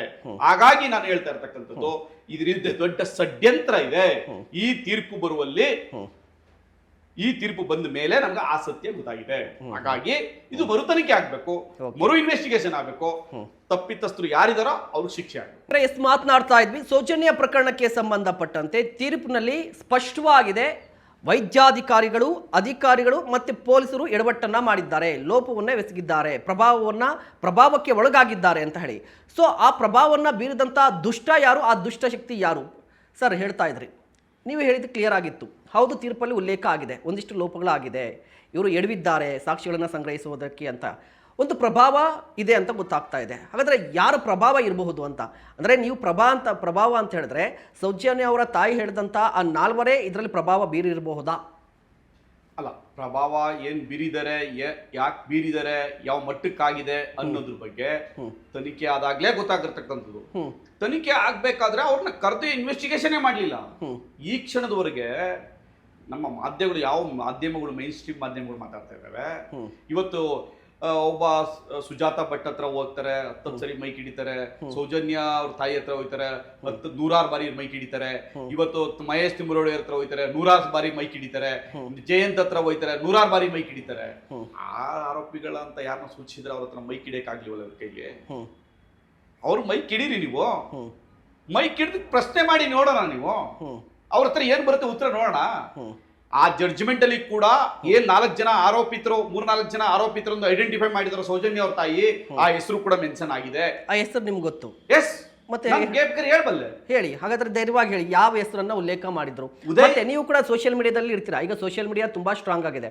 ಹಾಗಾದ್ರೆ ನೀವು ಯಾಕೆ ಆ ಹೆಸರನ್ನ ಪ್ರಸ್ತಾಪ ಮಾಡಿ ನ್ಯಾಯಕ್ಕಾಗಿ ಧ್ವನಿ ಎತ್ತುತ್ತಾ ಇಲ್ಲ? ಅಲ್ಲ, ಉದಯ್ ಜೈನ್ ಮತ್ತು ಅದರ್ಸ್, ನನ್ನ ಜ್ಞಾಪಕ ಇಲ್ಲ ಕರೆಕ್ಟ್ಗೆ, 3 ಹೆಸರನ್ನ ಆ ಜಡ್ಜ್ಮೆಂಟ್ ಅಲ್ಲಿ ಪ್ರಸ್ತಾಪ ಮಾಡಿದ್ದಾರೆ. ನೇರವಾಗಿ ಪ್ರಸ್ತಾಪ ಮಾಡಿದ್ದಾರೆ. ನೇರವಾಗಿ ಪ್ರಸ್ತಾಪ ಮಾಡಿದ್ರು ಕೂಡ ಜಡ್ಜ್ಮೆಂಟ್ ಅಲ್ಲೇ ಇದೆ ಅದು. ತೆರೆದ ಸತ್ಯ ಅದು. ಜಡ್ಜ್ಮೆಂಟ್ ಅಲ್ಲಿ ಬಂದಿದೆ ಹೆಸರು. ಅವ್ರನ್ನ ನೀವು ತನಿಖೆ ಮಾಡಿಲ್ಲ ಅಂತ ಜಡ್ಜೆ ಹೇಳಿದ್ದಾರೆ, ನಾನಲ್ಲ. I am not telling. Okay. The judgement is says the enquiry was not conducted by the CBI officers. The procedure was left by the CBI officers. Please take the enquiry against those officers. This mentioning in the judgment. ಆಯ್ತು, ತೀರ್ಪು ಬಂದಿದೆ, ಇದರಲ್ಲಿ ಲೋಪ ಆಗಿದೆ ಅಂತ ಗೊತ್ತಿದ್ರು ಕೂಡ ಮರುತನಿಕೆಗೆ ಯಾಕೆ ಮುಂದಾಗ್ತಾ ಇಲ್ಲ ಅಂತ ಒಂದು ಪ್ರಶ್ನೆ ಬರ್ತಾ ಇದೆ. ಇದಕ್ಕೆ ದೊಡ್ಡ ಹೋರಾಟನೇ ಬೇಕಿತ್ತ? ಕಾಮನ್ ಸೆನ್ಸ್ ಅಲ್ವಾ? ಯೋಚನೆ ಮಾಡಿದ್ರೆ ನ್ಯಾಯ ಮಾಡಬೇಕಿತ್ತು. ಒಂದು ಜಡ್ಜ್ಮೆಂಟ್ ಬಂದು ಆಲ್ಮೋಸ್ಟ್ 2-2.5 ವರ್ಷ ಆಗ್ತಾ ಇದೆ. ಇವ್ರ ಕೈಲಿ ಆ ಜಡ್ಜ್ಮೆಂಟ್ ಆಧಾರದ ಮೇಲೆ ಎನ್ಕ್ವೈರಿ ಮಾಡ್ಬೇಕಿತ್ತಲ್ಲ. ಎನ್ಕ್ವೈರಿ ಮಾಡ್ಬೇಕಲ್ಲ, ಅವ್ರ ಮೇಲೆ ಕ್ರಮ ಕೈಗೊಳ್ಬೇಕಲ್ಲ. ಆ ಡಾಕ್ಟರ್ಸ್ನ, ಆ CBI ಆಫೀಸರ್ಸ್ನ, ಇನ್ವೆಸ್ಟಿಗೇಷನ್ ಆಫೀಸರ್ಸ್ನ ಎನ್ಕ್ವೈರಿ ಮಾಡ್ಲಿ, ಗೊತ್ತಾಗುತ್ತೆ ಸತ್ಯ ಎಲ್ಲಿದೆ ಅಂತ. ಯಾಕೆ ಮಾಡ್ತಿಲ್ಲ ಅಂತ ಯಾವುದೇ ಸರ್ಕಾರ ಯಾಕೆ ಮಾಡ್ತಾ ಇಲ್ಲ? ಯಾವ ಷಡ್ಯಂತ್ರ? ಅದಕ್ಕೂ ಷಡ್ಯಂತ್ರ ಇದೆ. ಯಾರು ಅದ್ರಲ್ಲಿ ಇನ್ವಾಲ್ವ್ಮೆಂಟ್ ಆಗಿದಾರೋ ಅವ್ರದೇ ಒತ್ತಡ ಇರ್ತದೆ. ಇನ್ಯಾರು ಒತ್ತಡ ಇರಕ್ಕೆ ಸಾಧ್ಯ? ಯಾರು ಇನ್ವಾಲ್ವ್ಮೆಂಟ್ ಆಗಿದಾರೋ ಆ ಪ್ರಕರಣದಲ್ಲಿ ಅವರದ್ದೇ ಷಡ್ಯಂತ್ರ ಇರುತ್ತೆ. ಅದು ನಾನು ಹೇಳಕ್ಕಾಗಲ್ಲ. ಆಯ್ತು, ಈಗ ಸರ್ಕಾರ ಯಾವುದೇ ಆಗಿರ್ಲಿ, ಈಗ ಒಂದು ಟ್ರೆಂಡ್ ನಡೀತಾ ಇದೆ ರಾಜ್ಯದಲ್ಲಿ. ಪಕ್ಷಾತೀತವಾಗಿ ಕಾಂಗ್ರೆಸ್, ಬಿಜೆಪಿ ಧರ್ಮಸ್ಥಳವನ್ನ ಉಳಿಸ್ಲಿಕ್ಕೆ ಮುಂದಾಗ್ತಾ ಇದ್ದಾರೆ, ಅಥವಾ ಧರ್ಮಾಧಿಕಾರಿಗಳನ್ನ ಉಳಿಸ್ಲಿಕ್ಕೆ ಮುಂದಾಗ್ತಾ ಇದ್ದಾರೆ. ಪಕ್ಷಾತೀತವಾಗಿ ಒಂದು ಕಡೆ ಬಿಜೆಪಿ ನಾಯಕರು ಧರ್ಮಸ್ಥಳ ಚಲೋ ಅಂತ ಹೇಳ್ತಾರೆ, ಮತ್ತೆ ಕಾಂಗ್ರೆಸ್ ನಾಯಕರು ಕೂಡ ಧರ್ಮಸ್ಥಳಕ್ಕೆ ಹೋಗ್ತೀವಿ ಅಂತ ಹೇಳ್ತಾರೆ. ಇತ್ತೀಚೆಗೆ ಸಾರಾ ಮಹೇಶ್ ಅವರು ಕೂಡ ನಾನು ಧರ್ಮಸ್ಥಳಕ್ಕೆ ಹೋಗ್ತಾ ಇದ್ದೀನಿ ಅಂತ ಹೇಳ್ತಾರೆ. ಇಡೀ ರಾಜಕಾರಣಿಗಳು, 3 ಪಕ್ಷಗಳು ಕೂಡ ಈಗ ಧರ್ಮಸ್ಥಳದ ಪರವಾಗಿ ನಿಂತಿದೆ. ಆದರೆ ಸೋಷಿಯಲ್ ಮೀಡಿಯಾದಲ್ಲಿ ಮತ್ತು ಸಾಮಾಜಿಕವಾಗಿ ಬೇರೆಯದ್ದೇ ಚರ್ಚೆ ನಡೀತಾ ಇದೆ, ಇಲ್ಲ ಧರ್ಮಸ್ಥಳದಲ್ಲಿ ಸಮಥಿಂಗ್ ನಡೆದಿದೆ, ಅನ್ಯಾಯ ಆಗಿದೆ ಅಂತ. ಬಟ್ ಯಾವುದೇ ರಾಜಕಾರಣಿ ಯಾಕೆ ಅನ್ಯಾಯದ ವಿರುದ್ಧ ಧ್ವನಿ ಎತ್ತಾ ಇಲ್ಲ? ನಾನು ಕೂಡ ಧರ್ಮಸ್ಥಳ ಉಳಿಬೇಕು ಅನ್ನೋದೇ, ದೇವಸ್ಥಾನ ಉಳಿಬೇಕು ಅನ್ನೋದೇ. ನಾನು ಧರ್ಮಸ್ಥಳ ವಿರುದ್ಧನೂ ಅಲ್ಲ, ದೇವ್ರ ವಿರೋಧನೂ ಅಲ್ಲ. ಆದ್ರೆ ಬಿಜೆಪಿಯವರು, ಕಾಂಗ್ರೆಸ್ ಅವರು, ಜನತಾದಳದವರು, ಅದು ಬೇರೆ ಯಾರೇ ಹೋಗಿ ದೇವಸ್ಥಾನಕ್ಕೆ ಸಪೋರ್ಟ್ ಮಾಡೋದಕ್ಕೆ ನನ್ನ ಯಾವ ಅಭ್ಯಂತರವೂ ಇಲ್ಲ. ಧರ್ಮಾಧಿಕಾರಿಗಳನ್ನ ಭೇಟಿ ಮಾಡಿ ಸಪೋರ್ಟ್ ಮಾಡೋಕ್ಕೂ ನನ್ನ ಅಭ್ಯಂತರ ಇಲ್ಲ. ಆದ್ರೆ ಪ್ರಶ್ನೆ ಇರ್ತಕ್ಕಂಥದ್ದು, ಒಂದು ಸ್ಥಳದಲ್ಲಿ ಆಗಿರ್ತಕ್ಕಂಥ ಕ್ರೈಮ್, ಆ ಕ್ರೈಮ್ಗೆ ಒಂದು ನ್ಯಾಯ ಸಿಗ್ಬೇಕು. ಅಲ್ಲಿ ಇವತ್ತು ಸೌಜನ್ಯ ಅಂತ ಒಂದು ಹೆಣ್ಮಗಳನ್ನ ಅವಳು ಕಾಲೇಜ್ಗೆ ಹೋಗಿ ವಾಪಸ್ ಬರ್ಬೇಕಾದ್ರೆ ಅವಳನ್ನ ಕಿಡ್ನಾಪ್ ಮಾಡ್ತಾರೆ, ರೇಪ್ ಮಾಡ್ತಾರೆ, ಮರ್ಡರ್ ಮಾಡ್ತಾರೆ, ಅವಳನ್ನ ಅಮಾನುಷವಾಗಿ ಕೊಲೆ ಮಾಡ್ತಾರೆ. ನೀವು ರೇಪೇ ಬೇರೆ, ಅವಳನ್ನ ಪ್ರೈವೇಟ್ ಪಾರ್ಟಿಗೆ ಮಣ್ಣು ತುಂಬಿ ಬಹಳ ಅಸಹ್ಯವಾಗಿ ಅವಳನ್ನ ರೇಪ್ ಮಾಡ್ತಾರೆ. ಅದೇ ಸ್ಥಳದಲ್ಲಿ ದೇವಸ್ಥಾನದಿಂದ 400 ಮೀಟರ್ ದೂರದಲ್ಲಿರ್ತಕ್ಕಂತಹ ಆನೆ ಮಾವುತ ನಾರಾಯಣ ಮತ್ತು ಅವನ ತಂಗಿಯನ್ನ ಮರ್ಡರ್ ಮಾಡಿದ ಕೇಸಲ್ಲಿ ಆರೋಪಿಗಳೇ ಸಿಗಲ್ಲ. ಆರೋಪಿಗಳು ಸಿಕ್ಕಂತ ಆರೋಪಿಗಳು ಯಾರೋ ಅಕ್ಕಿಪಿಕ್ಕಿಯವರು ಅಂತಾರೆ. ಆ ಅಕ್ಕಿಪಿಕ್ಕಿಯವರಿಗೂ ಈ ಪ್ರಕರಣಕ್ಕೂ ಯಾವ ಸಂಬಂಧನೂ ಇಲ್ಲ. ಹಾಗಾಗಿ ನಾವು ಕೇಳ್ತಿರ್ತಕ್ಕಂಥದ್ದು, ಇಲ್ಲಿ ಆಗಿರ್ತಕ್ಕಂಥ ಸಾವುಗಳಿಗೆ ನ್ಯಾಯ ಸಿಗ್ಬೇಕು ಅನ್ನೋದು ಅಷ್ಟೇ. ಯಾರು ತಪ್ಪು ಮಾಡಿದಾರೋ ಅವ್ರಿಗೆ ಶಿಕ್ಷೆ ಆಗ್ಬೇಕು. ಅದು ನಾವು ಕೇಳ್ತಿರ್ತಕ್ಕಂಥದ್ದು. ಇಲ್ಲಿ ಯಾರು ವಿರುದ್ಧನೂ ಇಲ್ಲ, ಯಾರ ಪರನೂ ಇಲ್ಲ. ಬಟ್ ನೀವು ಕೇಳ್ತಾ ಇರೋದನ್ನ ಯಾರು ಕೇಳ್ತಾ ಇದ್ರೆ? ಸರ್ಕಾರನ ಕೇಳ್ತೀರಾ, ಸರ್ಕಾರಕ್ಕೆ ಒತ್ತಾಯ ಮಾಡ್ತೀರಾ, ಹೋರಾಟ ಮಾಡ್ತೀರಾ. ಬಟ್ ಅದೇ ಸರ್ಕಾರ ಬಂದು, ಅದೇ ಸರ್ಕಾರದ ಭಾಗವಾಗಿರುವಂತಹ DK ಶಿವಕುಮಾರ್ ಅವರು ಧರ್ಮಸ್ಥಳದ ವಿರುದ್ಧ ಷಡ್ಯಂತ್ರ ನಡೆದಿದೆ, ನನಗೆ ಗೊತ್ತಿದೆ ಅಂತ ಹೇಳ್ತಾರೆ. ಧರ್ಮಸ್ಥಳಕ್ಕೂ ಅಲ್ಲಿರ್ತಕ್ಕಂತಹ ಧರ್ಮಾಧಿಕಾರಿಗಳ ಸಹೋದರ ಹರ್ಷೇಂದ್ರ ಜೈನ್ ಅವರಿಗೂ DK ಶಿವಕುಮಾರ್ಗೂ ವ್ಯಾವಹಾರಿಕ ಸಂಬಂಧ ಇದೆ. ಅವರು ಯಲಹಂಕ ಭಾಗದ 38 ಎಕರೆ ಜಾಗವನ್ನ ಡಿನೋಟಿಫಿಕೇಶನ್ ಮಾಡಿಸಿಕೊಂಡು ಆ ಜಾಗವನ್ನ DK ಶಿವಕುಮಾರ್ ಮೂಲಕ ಬಾಗ್ಮನೆ ಟೆಕ್ ಮಾರ್ಕೆ ಮಾರಾಟ ಮಾಡಿದರೆ, ಇದರಲ್ಲಿ ಅವರ ನೇರ ಪಾತ್ರ ಇದೆ, ವ್ಯಾವಹಾರಿಕ ಸಂಬಂಧ ಇದೆ. ಆ ಕಾರಣಕ್ಕೋಸ್ಕರ ಡಿ ಕೆ ಶಿವಕುಮಾರ್ ಅವರಿಗೆ ಸಹಾಯ ಮಾಡ್ತಾರೆ. ಇದರಲ್ಲಿ ಡೌಟೇ ಬೇಡ. ಮತ್ತು ಈಗ ಇನ್ನೊಂದು ಮಾತು ಕೂಡ ಬರ್ತಾ ಇದೆ, ಇಡೀ ಷಡ್ಯಂತ್ರ ಒಂದು ಭಾಗ, ಈಗ ಮಹೇಶ್ ಶೆಟ್ಟಿ, ತಿಮ್ಮರೋಡಿ, ಗಿರೀಶ್ ಮಟ್ಟಣ್ಣವರ್, ಸಮೀರ್, ಈಗ ಇವರೆಲ್ಲರನ್ನೂ ಕೂಡ ಒಂದು ರೀತಿಯಾಗಿ ಏಕಾಏಕಿಯಾಗಿ ಅರೆಸ್ಟ್ ಮಾಡುವಂಥದ್ದು ಅಥವಾ ಅವರ ಧ್ವನಿಯನ್ನು ಅಡಗಿಸುವಂಥ ಪ್ರಯತ್ನ, ಅಂದರೆ ಒಂದು ಮಾತಲ್ಲಿ ಹೇಳ್ಬೋದಂದರೆ ಹೋರಾಟಗಾರರನ್ನು ಹತ್ತಿಕ್ತಾ ಇದ್ದಾರೆ ಅನ್ನುವ ಮಾತು ಕೂಡ ಇದೆ. ಇದು ಸತ್ಯನಾ? ಈಗ ಡಿ ಕೆ ಶಿವಕುಮಾರ್ ಒಂದು ಮಾತು ಹೇಳಿದ್ರು, ಮಹೇಶ್ ತಿಮ್ಮರೋಡನ ಒದ್ದೊಳಗೆ ಹಾಕ್ಬೇಕು, ಕರೆಕ್ಟಾ? ಹೌದು. ಇಡಿಯವರು ಇವ್ರನ್ನ ಒಳಗೆ ಹಾಕ್ಲಿಲ್ಲ ಡಿ ಕೆ ಶಿವಕುಮಾರ್. ಯಾಕೆ ಅವ್ರಿಗೆ ಹಾಕಿದ್ರು? ಒಳಗೆ ಹಾಕಿದ್ರಲ್ಲ ಇವನ್ನ, ಡಿ ಕೆ ಶಿವಕುಮಾರ್ ಅವ್ರನ್ನ. ನಾಚಿಕೆ ಆಗಲ್ವಾ ಮಾತು ಹೇಳಕ್ಕೆ? ಇವರೇ ಒದಿಸ್ಕೊಂಡು ಒಳಗಡೆ ಹೋಗಿದ್ರು. ಆವಾಗ ನನಗೇನೋ ಅನ್ಯಾಯ ಆಗೋಯ್ತು ಅಂತ ಊರ್ ಸುತ್ತ ಏರ್ಪೋರ್ಟ್ ಇಂದ ಚಾಮುಂಡೇಶ್ವರಿ ದೇವಸ್ಥಾನದವರೆಗೂ ಮೆರವಣಿಗೆ ಹೋದ್ರು. ಏನಕ್ಕೆ ಹೋದ್ರು? ಏನ್ ಅನ್ಯಾಯ ಮಾಡಿದ್ರು? ನೀವು ಮಾಡಿರೋ ಫ್ರಾಡ್ಗೆ ಹೋಗಿದ್ದು, ನೀವು ಮಾಡಿರೋ ಭ್ರಷ್ಟಾಚಾರಕ್ಕೆ ಹೋಗಿದ್ದು, ನೀವು ದರೋಡೆ ಮಾಡಿದಿರಿ, ರಾಜ್ಯದ ಸಂಪತ್ತನ್ನ ಲೂಟಿ ಮಾಡಿದಿರಿ. ಆ ಕಾರಣಕ್ಕೋಸ್ಕರ ಹೋಗಿದ್ ನೀವು. ನಿಮ್ಮ ಇವತ್ತು ಅಕ್ರಮ ಸಂಪತ್ತಿದೆಯಲ್ಲ 2 ಲಕ್ಷ ಕೋಟಿಗೂ ಹೆಚ್ಚಿದೆ.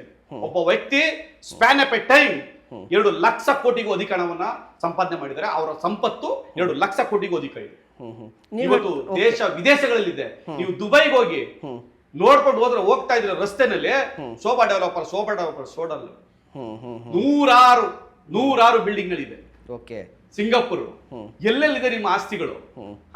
ಆಸ್ತಿ ಉಳಿಸ್ಕೊಳ್ಳೋಕೋಸ್ಕರ ಇವತ್ತು ನೀವು ಬಿಜೆಪಿ ಜೊತೆನೂ ಅಂಡರ್ಸ್ಟ್ಯಾಂಡಿಂಗ್ ಇದ್ದೀರಾ, ಕಾಂಗ್ರೆಸ್ ಪಕ್ಷದ ಜೊತೆನೂ ಮೇಲೆ ಇರ್ತಕ್ಕಂಥ ಅವ್ರ ಜೊತೆ ಅಂಡರ್ಸ್ಟ್ಯಾಂಡಿಂಗ್ ಇದ್ದೀರಾ, ಮತ್ತೆ ಬೇರೆ ಜೊತೆನೂ ನೀವು ಅಂಡರ್ಸ್ಟ್ಯಾಂಡಿಂಗ್ ಇದೆ.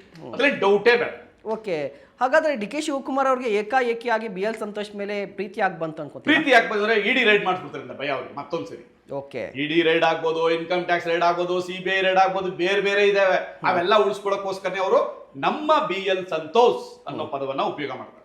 ಓಕೆ, ಹಾಗಾಗಿ ಡಿ ಕೆ ಶಿವಕುಮಾರ್ ಅವರು ಸದನದಲ್ಲಿ ಹೇಳ್ತಾರೆ, ಸದಾ ಒತ್ಸಲೆ ಚಡ್ಡಿನೂ ಹಾಕೊಂಡು ಹೋಗ್ಬಿಟ್ಟಿರೋ ಒಳ್ಳೇದು. ಹೌದು, RSS ಗೀತೆ ಅಂತ ಹೇಳಿದ್ರೆ ಅದು RSS ನವರು ಅದನ್ನು ಪ್ರಾರ್ಥನೆ ಆಗಿ ಪ್ರತಿನಿತ್ಯ ಪಠಿಸ್ತಾ ಇರ್ಬೋದು, ಪ್ರಾರ್ಥನೆಯಾಗಿ ಹೇಳ್ತಾ ಇರ್ಬೋದು. ಬಟ್ ತಪ್ಪಿಲ್ವಲ್ಲ ಅದರಲ್ಲಿ ಅದರ ಮೀನಿಂಗ್ ಚೆನ್ನಾಗಿದೆಯಲ್ವಾ? ಮೀನಿಂಗ್ ಚೆನ್ನಾಗಿದ್ದಂತಹ ಸಂದರ್ಭದಲ್ಲಿ ಕಾಂಗ್ರೆಸ್ನವರ ಹಾಡಿದ್ರೆ ಏನ್ ತಪ್ಪಿದೆ, ಬಿಜೆಪಿನವರ ಹಾಡಿದ್ರೆ ಏನ್ ತಪ್ಪಿದೆ? ತಪ್ಪೇನಿಲ್ಲ, ಕರೆಕ್ಟ್. ನೀವು ಯಾಕೆ ಮತ್ತೆ ಅಲ್ಲೇ ಡಿ ಕೆ ಶಿವಕುಮಾರ್ ಅವರು ಹೇಳ್ಕೊಂಡವ್ರ ಸದನದಲ್ಲಿ, ನಾನು ನನ್ನ ರಾಜಕೀಯ ಮೊದಲನೇ ದಿನಗಳಲ್ಲಿ, ನನ್ನ ಕಾಲೇಜು ದಿನಗಳಲ್ಲಿ RSS ಇಲ್ಲಿ ಅಲ್ಲೇ ಇರ್ಬೋದಾಯ್ತಲ್ಲ, ಯಾಕೆ ಬಂದ್ರಿ? ಆ ಆಡಳಿತ ಇರ್ಬೋದಾಯ್ತಲ್ಲ, ಯಾಕೆ ಕಾಂಗ್ರೆಸ್ ಬಂದ್ರಿ ಹೇಳಿ? ಕಾಂಗ್ರೆಸ್ ಸಿದ್ಧಾಂತಕ್ಕೂ RSS ನ ಸಿದ್ಧಾಂತಕ್ಕೂ ಅಜಗಜಾಂತರ ವ್ಯತ್ಯಾಸ ಇದೆ. ಓಕೆ, ನೀವು ಎರಡು ಕೂಡ ತದ್ವಿರುದ್ಧವಾದವು. ನೀವು ಇವತ್ತು ಬಿ ಕೆ ಹರಿಪ್ರಸಾದ್ ಏನಂತ ಹೇಳಿದಾರೆ? ನಾವು ಪೊಲಿಟಿಕ್ಸ್ ಆಮೇಲೆ ಮಾತಾಡೋಣ. ಈಗ ಧರ್ಮಸ್ಥಳ ವಿಚಾರಕ್ಕೆ ಸಂಬಂಧಪಟ್ಟಂತೆ ಕಂಪ್ಲೀಟ್ ಆಗಿ ಒಂದು ಕ್ಲಿಯರ್ ಆಗ್ತಾ ಇದೆ, ಧರ್ಮಸ್ಥಳ ವಿಚಾರದಲ್ಲಿ ಕಾಂಗ್ರೆಸ್ ಬಿಜೆಪಿ ರೇಸಿಗೆ ಬಿದ್ದಿದೆ ಅಂತ.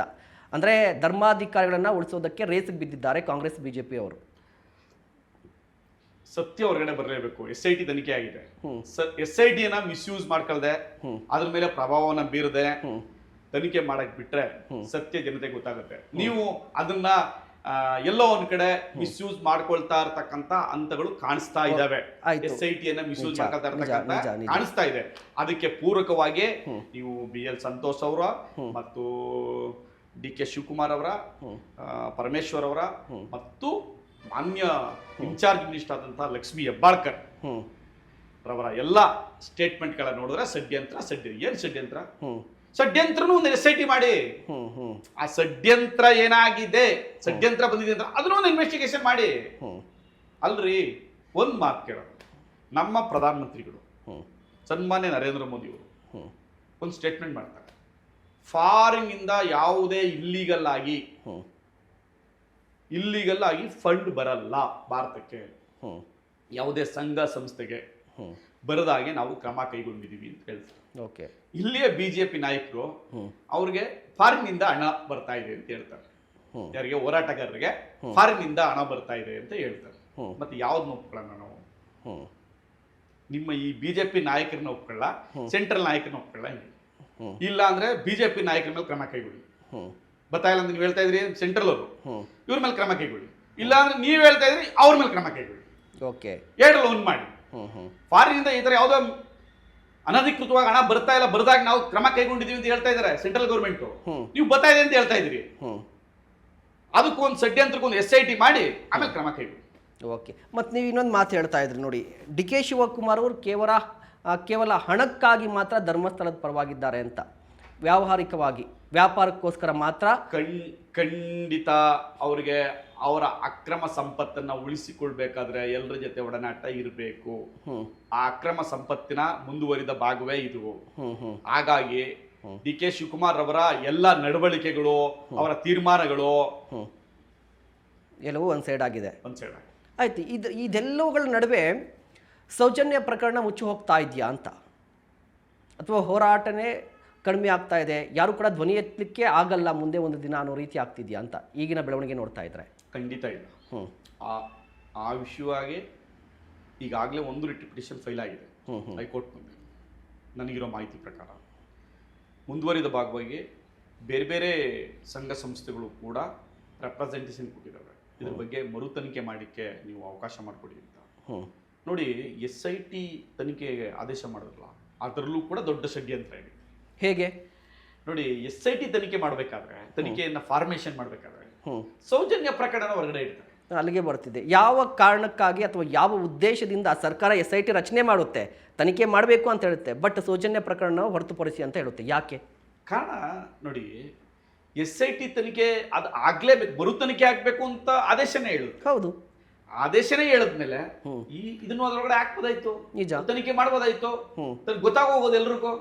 ಈಗ ಯಾಕೆ ತನಿಖೆಯಿಂದ ಹೊರಗಡೆ ಇಟ್ರಿ? ಅದ್ರಲ್ಲೂ ಕೂಡ ಒಂದಷ್ಟು ಪ್ರಭಾವ ಬೀರಿದ್ದಾರೆ, ಒಂದಷ್ಟು ಷಡ್ಯಂತ್ರ ಇದೆ. ಆ ಕಾರಣಕ್ಕೋಸ್ಕರನೇ ಸೌಜನ್ಯ ಪ್ರಕರಣ ಹೊರಗಡೆ ಇಟ್ಟು ಬೇರೆ ಪ್ರಕರಣಗಳಿಗೆ SIT ಮಾಡಿದ್ದಾರೆ.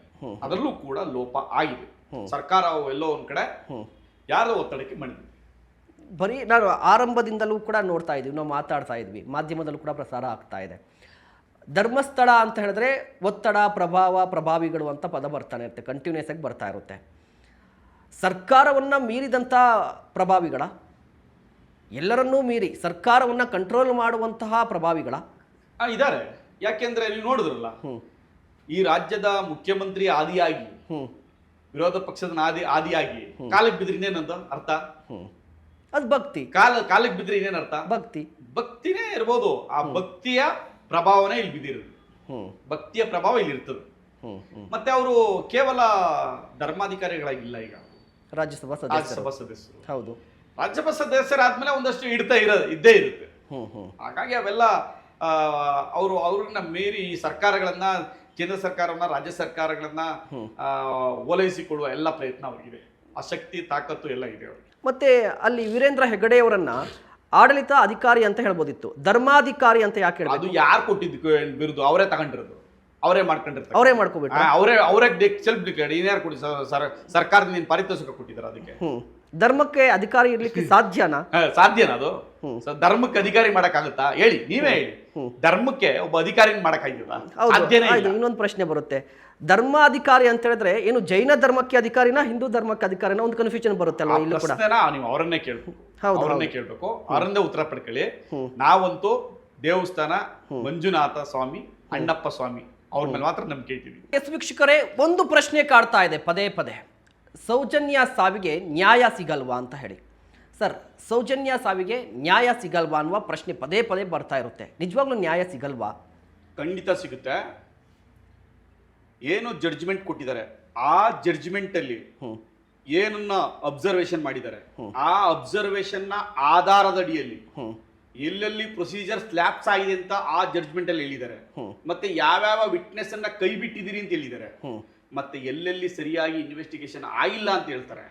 ಆ ಎಲ್ಲ ಇನ್ವೆಸ್ಟಿಗೇಷನ್ ನ ಮರು ತನಿಖೆ ಮಾಡಿದ್ರೆ ಖಂಡಿತ ಸಿಗ್ತಾರೆ. ನಿಮ್ಗೆ ಒಂದು ಎಕ್ಸಾಂಪಲ್ ಕೊಡ್ತೀನಿ. ಆ ಜಡ್ಜ್ಮೆಂಟ್ ಅಲ್ಲಿ ನೋಡಿ,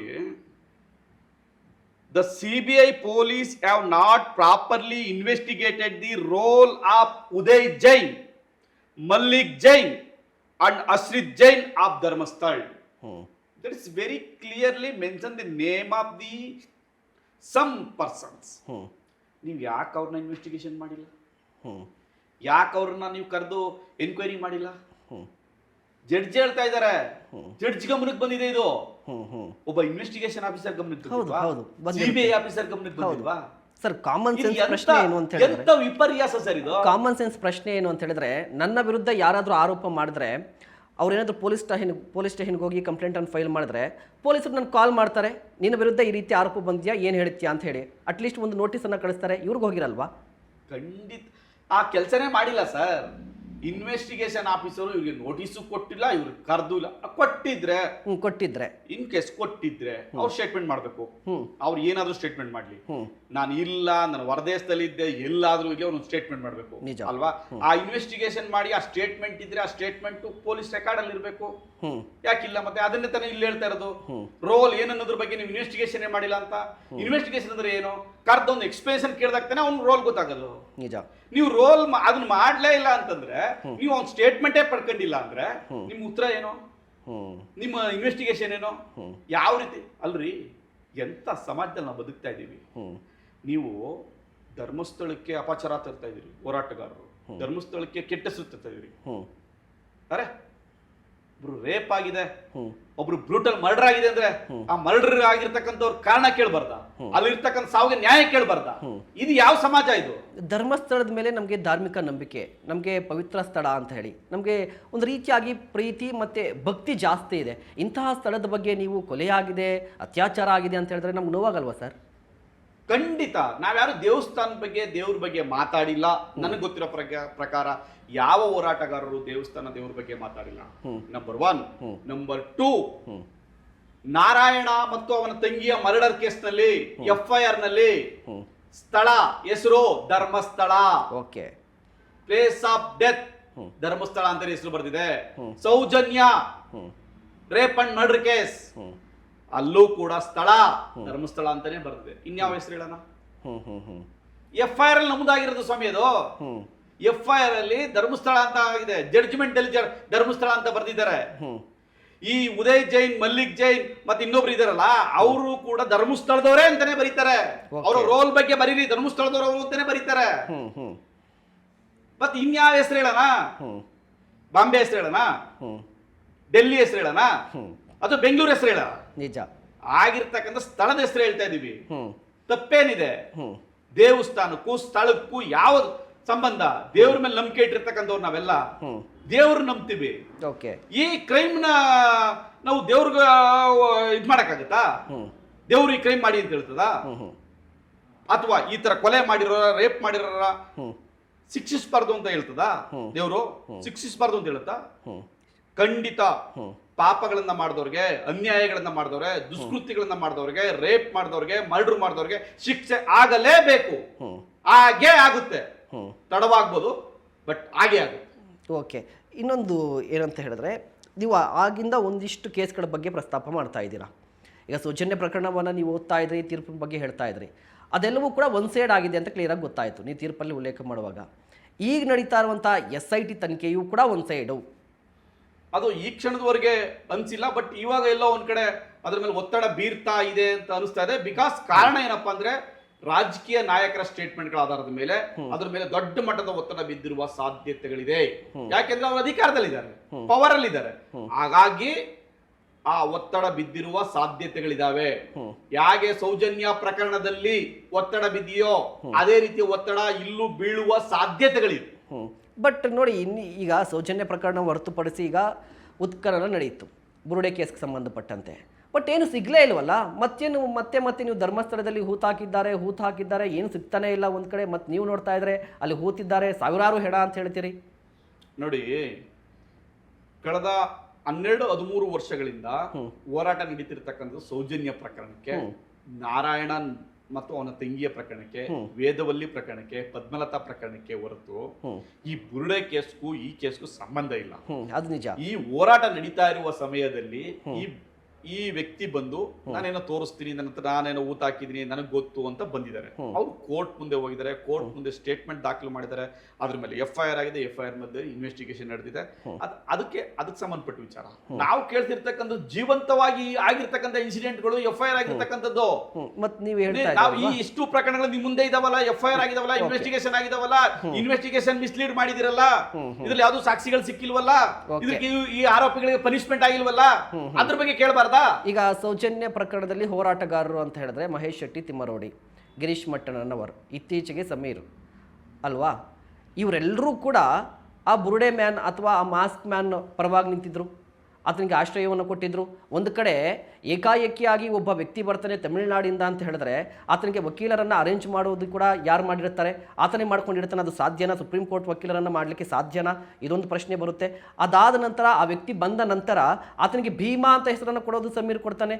ಯಾವ ಕಾರಣಕ್ಕೆ? ಏನು ಸಂಬಂಧ ಇತ್ತು? ಇದ್ರ ಜೊತೆಗೆ ಮಹೇಶ್ ಶೆಟ್ಟಿ ತಿಮ್ಮರೋಡಿ ಮನೆಯಲ್ಲಿ ಆ ವ್ಯಕ್ತಿಯನ್ನು ಉಳಿಸಿಕೊಳ್ಳುವ ಅಥವಾ ಆಶ್ರಯ ಕೊಡುವಂಥ ಅವಶ್ಯಕತೆ ಏನಿತ್ತು? ಇದ್ರ ಬಗ್ಗೆ ನನಗೆ ಮಾಹಿತಿ ಇಲ್ಲ.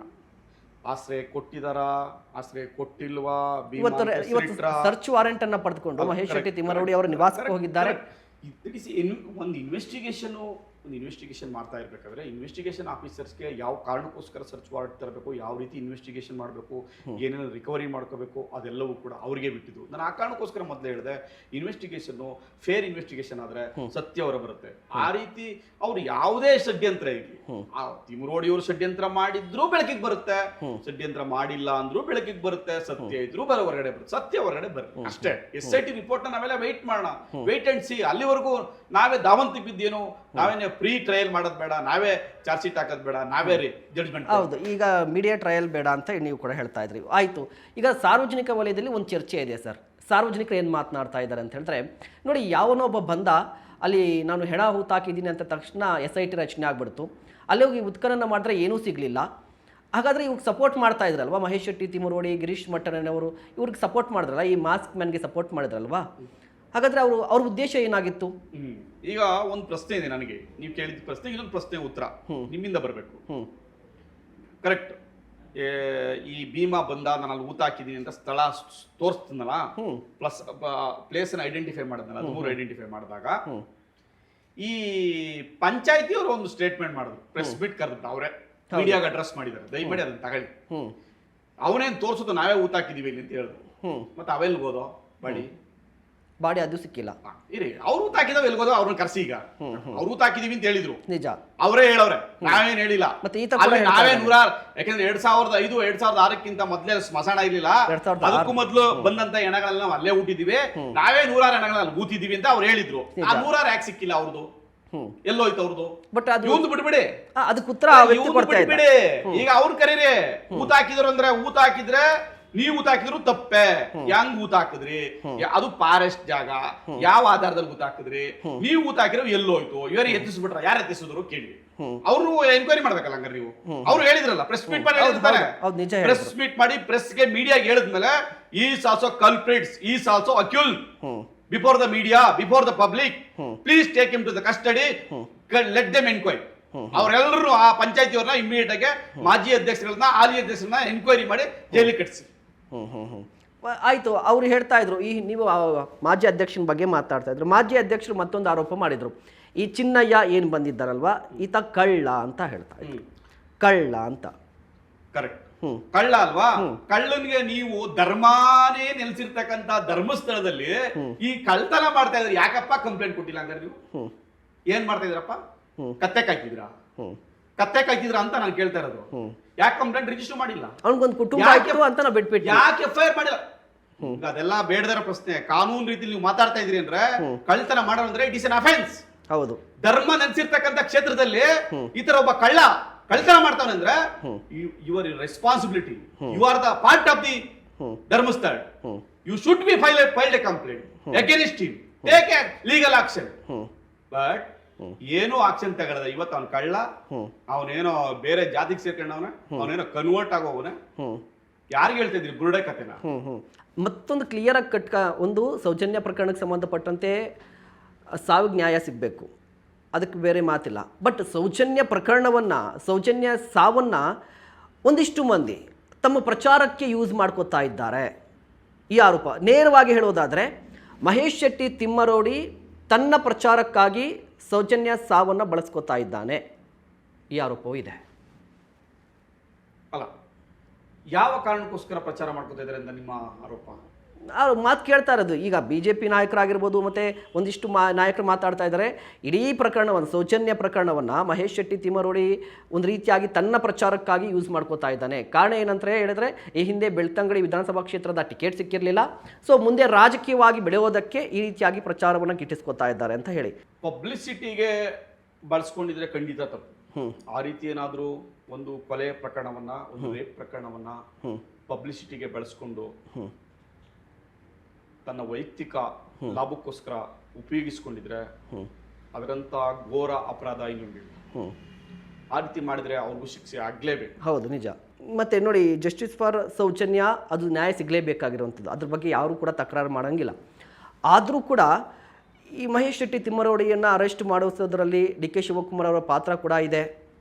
ಅವರದ್ದು ರಾಜಕೀಯ ಇಂಟೆನ್ಷನ್ ಕೂಡ ಇರಬಹುದು. ಕರಾವಳಿಯಲ್ಲಿ ಕಾಂಗ್ರೆಸ್ ಪಕ್ಷವನ್ನು ಗಟ್ಟಿ ಮಾಡುವ ನಿಟ್ಟಿನಲ್ಲಿ ಈ ರೀತಿಯಾಗಿ ಒಂದಿಷ್ಟು ಅರೆಸ್ಟ್ ಮಾಡಿಸಿದ್ರು ಅನ್ನುವ ಮಾತು ಕೂಡ ಕೇಳಿ ಬರ್ತಾ ಇದೆ. ಆ ರೀತಿ ಕಾಂಗ್ರೆಸ್ ನ ಡಿ ಕೆ ಶಿವಕುಮಾರ್ ಚಿಂತನೆ ಮಾಡಿದ್ರೆ ಅದು ಅವರ ದುರಾಲೋಚನೆ. ಆ ರೀತಿ ಪಕ್ಷ ಕಟ್ಟಲಿಕ್ಕೆ ಸಾಧ್ಯ ಇಲ್ಲ. ಪಕ್ಷ ಕಟ್ಟಬೇಕು ಅಂದ್ರೆ ಅದರದೇ ಆದ ಸಿದ್ಧಾಂತಗಳ ಮೇಲೆ ಪಕ್ಷ ಕಟ್ಟಬೇಕು, ಸಂಘಟನೆ ಮಾಡಬೇಕು. ಅದು ಬಿಟ್ಟು ಈ ರೀತಿಯ ನೀವು ಧರ್ಮದ ವಿಷಯವನ್ನ ಇಟ್ಕೊಂಡು ಪಕ್ಷ ಕಟ್ಟಕ್ ಹೋದ್ರೆ ನಿಮ್ಮ ಪಕ್ಷಕ್ಕೆ ದೊಡ್ಡ ಮಟ್ಟದ ಹೊಡೆತ ಬೀಳುತ್ತೆ. ಓಕೆ, ಇನ್ನೊಂದು ವಿಚಾರ, ನಾನು ಆಗಲೇ ಮಾತಾಡ್ತಾ ಇದ್ದೆ, ಧರ್ಮಸ್ಥಳ ಪ್ರಕರಣದಲ್ಲಿ ನೀವು ಆಗಲೇ ಹೇಳ್ತಾ ಇದ್ರಿ ಸೌಜನ್ಯ ಕೇಸಲ್ಲಿ ಅನ್ಯಾಯ ಆಗಿದೆ, ಇನ್ನೂ ತನಿಖೆ ನಡೀತಾ ಇದೆ ಅಲ್ವಾ? ಹಾಗಾದರೆ ಬಿ ಜೆ ಪಿ ನಾಯಕರು ಯಾಕೆ ದಾವಂತಕ್ಕೆ ಬಿದ್ದಿದ್ದಾರೆ ಅಂತ ಪದೇ ಪದೇ ಧರ್ಮಸ್ಥಳಕ್ಕೆ ಹೋಗುವಂಥದ್ದು ಯಾಕೆ ಬೇಕಿತ್ತು ಈ ಸಂದರ್ಭದಲ್ಲಿ? ಈ ರೀತಿ ಮಾಡೋದ್ರಿಂದ SIT ತನಿಖೆ ಮೇಲೆ ಒಂದಿಷ್ಟು ಪ್ರಭಾವ ಬೀರಲ್ವಾ?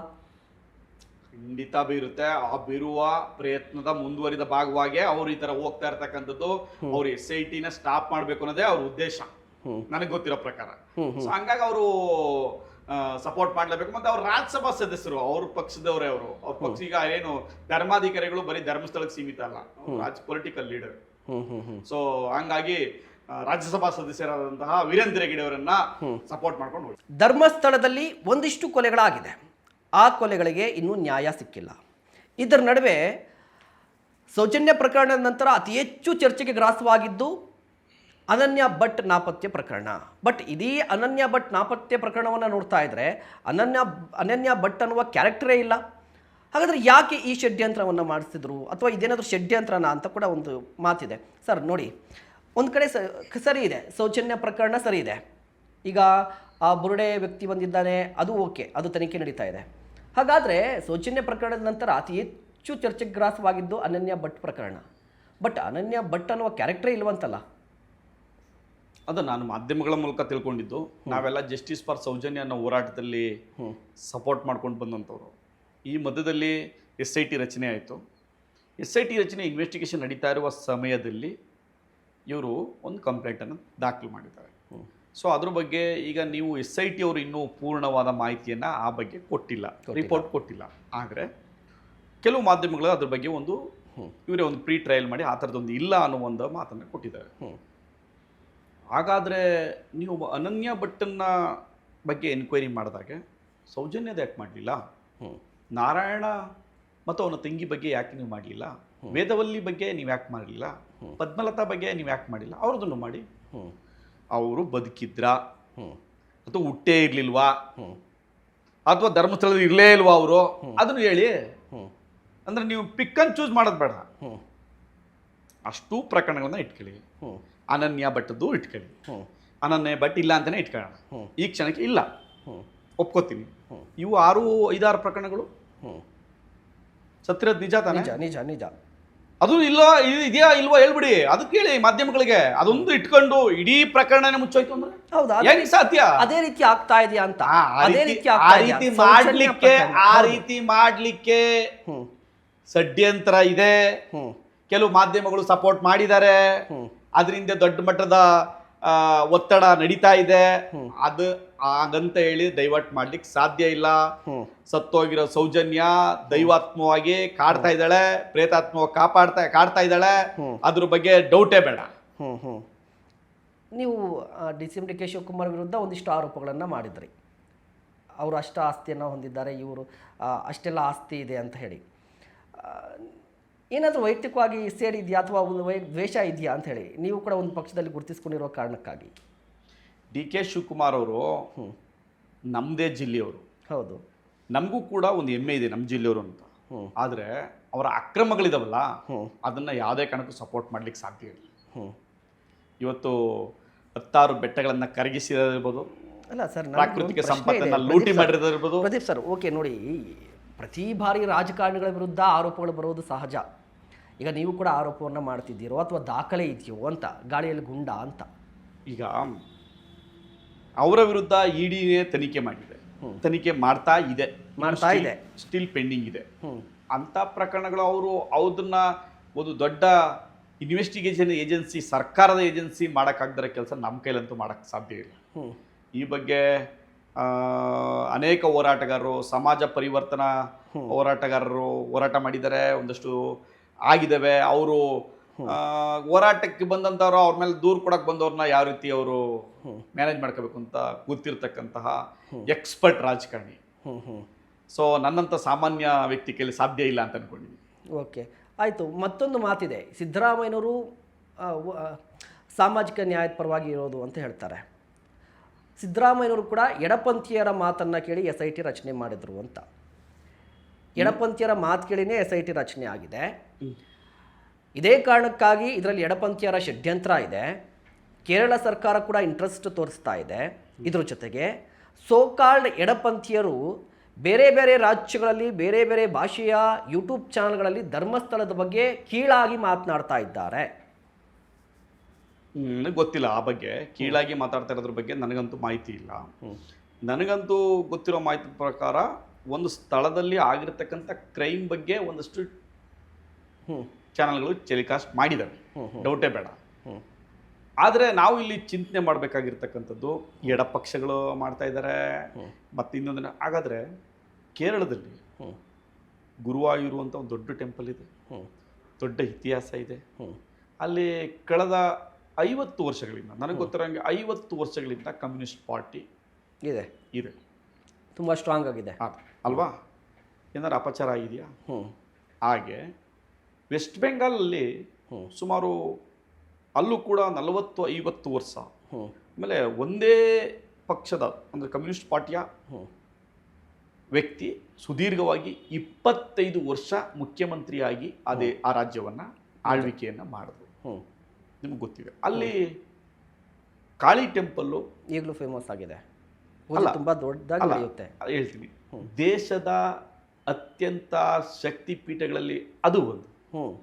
ಈ ಕ್ಷಣದವರೆಗೆ ಒಂದೇ ಒಂದು ಅಪಚಾರ ಆಗಲಿ, ಒಂದೇ ಒಂದು ಕೆಟ್ಟ ಹೆಸರಾಗಲಿ ಬಂದಿಲ್ಲ. ಅಂಥದ್ರಲ್ಲಿ ಧರ್ಮಸ್ಥಳಕ್ಕೆ ಬರ್ತಾರ ಎಡಪಕ್ಷಗಳು, ಇಲ್ಲಿ ಮಾತ್ರ ಬಂದ್ಬಿಡ್ತಾರ ಎಡಪಕ್ಷಗಳು.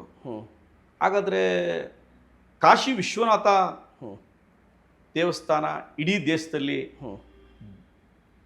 ಭಾರತೀಯರು, ವಿಶೇಷವಾಗಿ ಭಾರತೀಯರು, ಅದೊಂದು ನಮ್ಮ ಅಲ್ಲಿ ಹೋಗಿ ಸತ್ತರೆ ನಮ್ಮದು ಒಂದು ಜನ್ಮ ಸಾರ್ಥಕ ಅಂತೇಳಿ ಭಾವಿಸ್ತಾ ಇರ್ತಕ್ಕಂಥ ಪುಣ್ಯಕ್ಷೇತ್ರ. ಅಲ್ಲಿ ಈ ಥರದೊಂದು ಇನ್ಸಿಡೆಂಟ್ ಆಗಿಲ್ಲ. ಅಂಥ ಪವಿತ್ರ ಕ್ಷೇತ್ರದಲ್ಲಿ ಈ ಥರದ ಇನ್ಸಿಡೆಂಟ್ಗಳು ತಿರುಪತಿಯಲ್ಲ ಆಗಿಲ್ಲ. ಈ ಥರದ ಇನ್ಸಿಡೆಂಟ್ಗಳು ವೈಷ್ಣೋದೇವಿಯಲ್ಲಿ ಆಗಿಲ್ಲ. ಹಾಗೆ ನೀವು ಅನೇಕ ದೇಶದ ಜಗತ್ ಪ್ರಸಿದ್ಧ ದೇವಸ್ಥಾನಗಳಲ್ಲಿ, ಶಕ್ತಿ ಕೇಂದ್ರಗಳಲ್ಲಿ ಈ ಥರದೊಂದು ಇನ್ಸಿಡೆಂಟ್ ಆಗಿಲ್ಲ. ಬಟ್ ಒಂದು ಮಾತಿದೆಯಲ್ವ ಸರ್, ಧರ್ಮಸ್ಥಳದಲ್ಲಿ ನಾವು ಸಾವನ್ನಪ್ಪಿದ್ರೆ ನೇರವಾಗಿ ಸ್ವರ್ಗಕ್ಕೆ ಹೋಗ್ತೀವಿ. ಇದೇ ಕಾರಣಕ್ಕೆ ಸಾಕಷ್ಟು ಮಂದಿ ಬಂದು ಅಲ್ಲಿ ಸೂಸೈಡನ್ನು ಆ ಥರದ್ದು ಯಾವುದು ನನಗೆ ಗೊತ್ತಿರೋ ಹಾಗೆ ನಂಬಿಕೆ ಇಲ್ಲ. ಆ ನಂಬಿಕೆನ ಕೆಲವು ಮಾಧ್ಯಮಗಳು, ಕೆಲವು ವ್ಯಕ್ತಿಗಳು ಈಗ ಹುಟ್ಟಾಕ್ತಾ ಇದ್ದಾರೆ ಆ ಥರದ್ದನ್ನ. ಇನ್ನು ಕಾಶಿ ಬಗ್ಗೆ ಇದೆ, ದೇಶದಲ್ಲಿ ಕಾಶಿ ಬಗ್ಗೆ ಹೌದು, ನಾನು ಅವಾಗ ಸತ್ರೆ ನನಗೊಂದು ಪುನಃ ಇದು ಸಿಗುತ್ತಪ್ಪ ಅಂತ ನಂಬಿಕೆ ಇರ್ತಕ್ಕಂಥದ್ದು ಇದೆ. ಧರ್ಮಸ್ಥಳದ ಇದೆ, ಫಸ್ಟ್ ಟೈಮ್ ಕೇಳ್ತಾ ಇರೋದು. ಈಗ ಅದನ್ನು ಹುಟ್ಟಾಕಿದ್ದಾರೆ. ಈ ಸಾವಿನ ಪ್ರಕರಣ ಬಂದ ಮೇಲೆ ಕೆಲವು ಮಾಧ್ಯಮಗಳು ಯಾರು ಅವರ ಪರವಾಗಿದ್ದಾವೆ ಆ ಮಾಧ್ಯಮಗಳು ಹುಟ್ಟಾಕಿ ಅದನ್ನು ಸೃಷ್ಟಿಸ್ತಾ ಇದ್ದಾರೆ. ಆಯಿತು. ಈ ಇನ್ನೊಂದು ಮಾತು ಬರ್ತಾ ಇತ್ತು, ಒಂದು ಕಡೆ ಧರ್ಮಸ್ಥಳದ ವಿರುದ್ಧ ಷಡ್ಯಂತ್ರನೇ ಮಾಡ್ತಾ ಇದ್ರೆ, ಒಂದು ಗುಂಪು ಷಡ್ಯಂತ್ರನೇ ಮಾಡ್ತಾ ಇದ್ರೆ ಇಂಟೆನ್ಷನ್ ಇರಬೇಕಲ್ವಾ, ಒಂದು ಉದ್ದೇಶ ಇರಬೇಕಲ್ವಾ? ಅಲ್ಲ, ಷಡ್ಯಂತ್ರ ಮಾಡಿದ್ರೆ, ಆ ರೀತಿ ಷಡ್ಯಂತ್ರ ಮಾಡಿದ್ರೆ ಖಂಡಿತ ಆಕ್ಷನ್ ಆಗಲಿ. ಆ ರೀತಿ ದುರುದ್ದೇಶ ಇಟ್ಕೊಂಡು ಏನಾದರೂ ದೇವಸ್ಥಾನಕ್ಕೆ ಅಪಚಾರ ಮಾಡಬೇಕು, ದೇವರಿಗೆ ಅಪಚಾರ ಮಾಡಬೇಕು ಅನ್ನುವ ದುರುದ್ದೇಶ ಇಟ್ಕೊಂಡು ಯಾವುದಾದ್ರೂ ಷಡ್ಯಂತ್ರವನ್ನು ಮಾಡಿದ್ರೆ ಖಂಡಿತ ಆಕ್ಷನ್ ಆಗಲಿ, ಅವ್ರನ್ನೆಲ್ಲ ಒದ್ದು ಒಳಗಾಕಿ. ಓಕೆ, ಈಗ ಸಮೀರ್ MD ಯೂಟ್ಯೂಬ್ ಚಾನಲ್ ದೂತ, ಆ ವಿಡಿಯೋವನ್ನು ನೀವು ನೋಡಿದ್ರಾ ಸರ್? ನೋಡಿದಿರಿ. ಅದರಲ್ಲಿ ಒಂದಿಷ್ಟು ಪದಗಳನ್ನು ಯೂಸ್ ಮಾಡೋದು ಕ್ರೈಮ್ ಅಂತ. ಅಂದರೆ ಇಷ್ಟೆಲ್ಲ ಸಾವಾಗಿದೆ, ನೀವು ರೋಡ್ಗಿಳಿಬೇಕು, ರಕ್ತ ಕುದೀತಾ ಇಲ್ವಾ, ಅನ್ನುವ ಈ ಹೇಳಿಕೆ ಹಿನ್ನೆಲೆಯಲ್ಲಿ ಆತನ ವಿರುದ್ಧ ಈಗ FIR ಆಗಿದೆ, ಸುಮೋಟೋ ಕೇಸ್ ಆಗಿದೆ. ಏನು ಹೇಳ್ತೀರಾ ಅದ್ರ ಬಗ್ಗೆ? ಆ ರೀತಿ ಇನ್ಸಿಡೆಂಟು ಆ ಥರ ಮಾತಾಡಿದ್ರೆ ಆ ಥರ ನಾನು ಎಲ್ಲ ವಿಡಿಯೋಗಳನ್ನು ನೋಡಿಲ್ಲ, ಅವರ ಬಹುತೇಕ ಸ್ವಲ್ಪ ವಿಡಿಯೋಗಳನ್ನ ನಾನು ನೋಡಿದ್ದೀನಿ. ಆ ರೀತಿ ಪದ ಉಪಯೋಗಿಸಿದ್ರೆ ಖಂಡಿತ ಅವ್ರ ಮೇಲೆ ಆಕ್ಷನ್ ಆಗೇ. ಪದ ಉಪಯೋಗಿಸಬಾರ್ದು ಅನ್ನೋದು ಸಾಮಾಜಿಕವಾಗಿ ಯಾರನ್ನೇ ಒಬ್ಬ ವ್ಯಕ್ತಿಯನ್ನ, ಗೌರವ ಇರ್ತಕ್ಕಂಥ ವ್ಯಕ್ತಿಯನ್ನ ಅವರ ಗೌರವಕ್ಕೆ ಧಕ್ಕೆ ಬರದಾಗೆ ಮಾತಾಡಬೇಕು, ಗೌರವಕ್ಕೆ ಧಕ್ಕೆ ಬರದಾಗೆ ನಡ್ಕೋಬೇಕು ಅನ್ನೋದು ಕಾನೂನು ಹೇಳುತ್ತೆ. ಗೌರವಕ್ಕೆ ಧಕ್ಕೆ ಬರುವಾಗೆ ಅವರ ಸ್ಟೇಟ್ಮೆಂಟ್ ಇದ್ರೆ ಖಂಡಿತ ಆಕ್ಷನ್ ತಗೋ. ಮತ್ತು ಸಮೀರ್ MD ಅಂತ ಹೇಳಿದ್ರೆ ಇನ್ನೊಂದು ವಾದ ಬರ್ತಾ ಇದೆ, ಆತ ಬೇರೆ ಧರ್ಮದವ, ಇದೇ ಕಾರಣಕ್ಕಾಗಿ ಈ ರೀತಿಯಾಗಿ ಷಡ್ಯಂತ್ರವನ್ನು ಮಾಡ್ತಾ ಇದ್ದಾನೆ, ಇಸ್ಲಾಂ ಧರ್ಮದವ, ಮುಸಲ್ಮಾನ್, ಆತನಿಗೆ ಕೂಡ ಫಂಡಿಂಗ್ ಆಗ್ತಾ ಇದೆ. ಆಯಿತು. ಈಗ ಈ ಪ್ರಕರಣ ಸೌಜನ್ಯ ಪ್ರಕರಣ ಆಗಿದ್ದು 2012. ಅಲ್ಲಿಂದ ಮೊದಲಿಗೆ ಹೋರಾಟವನ್ನು ಪ್ರಾರಂಭ ಮಾಡಿದ್ದು ಜನವಾದಿ ಮಹಿಳಾ ಸಂಘ. ಓಕೆ.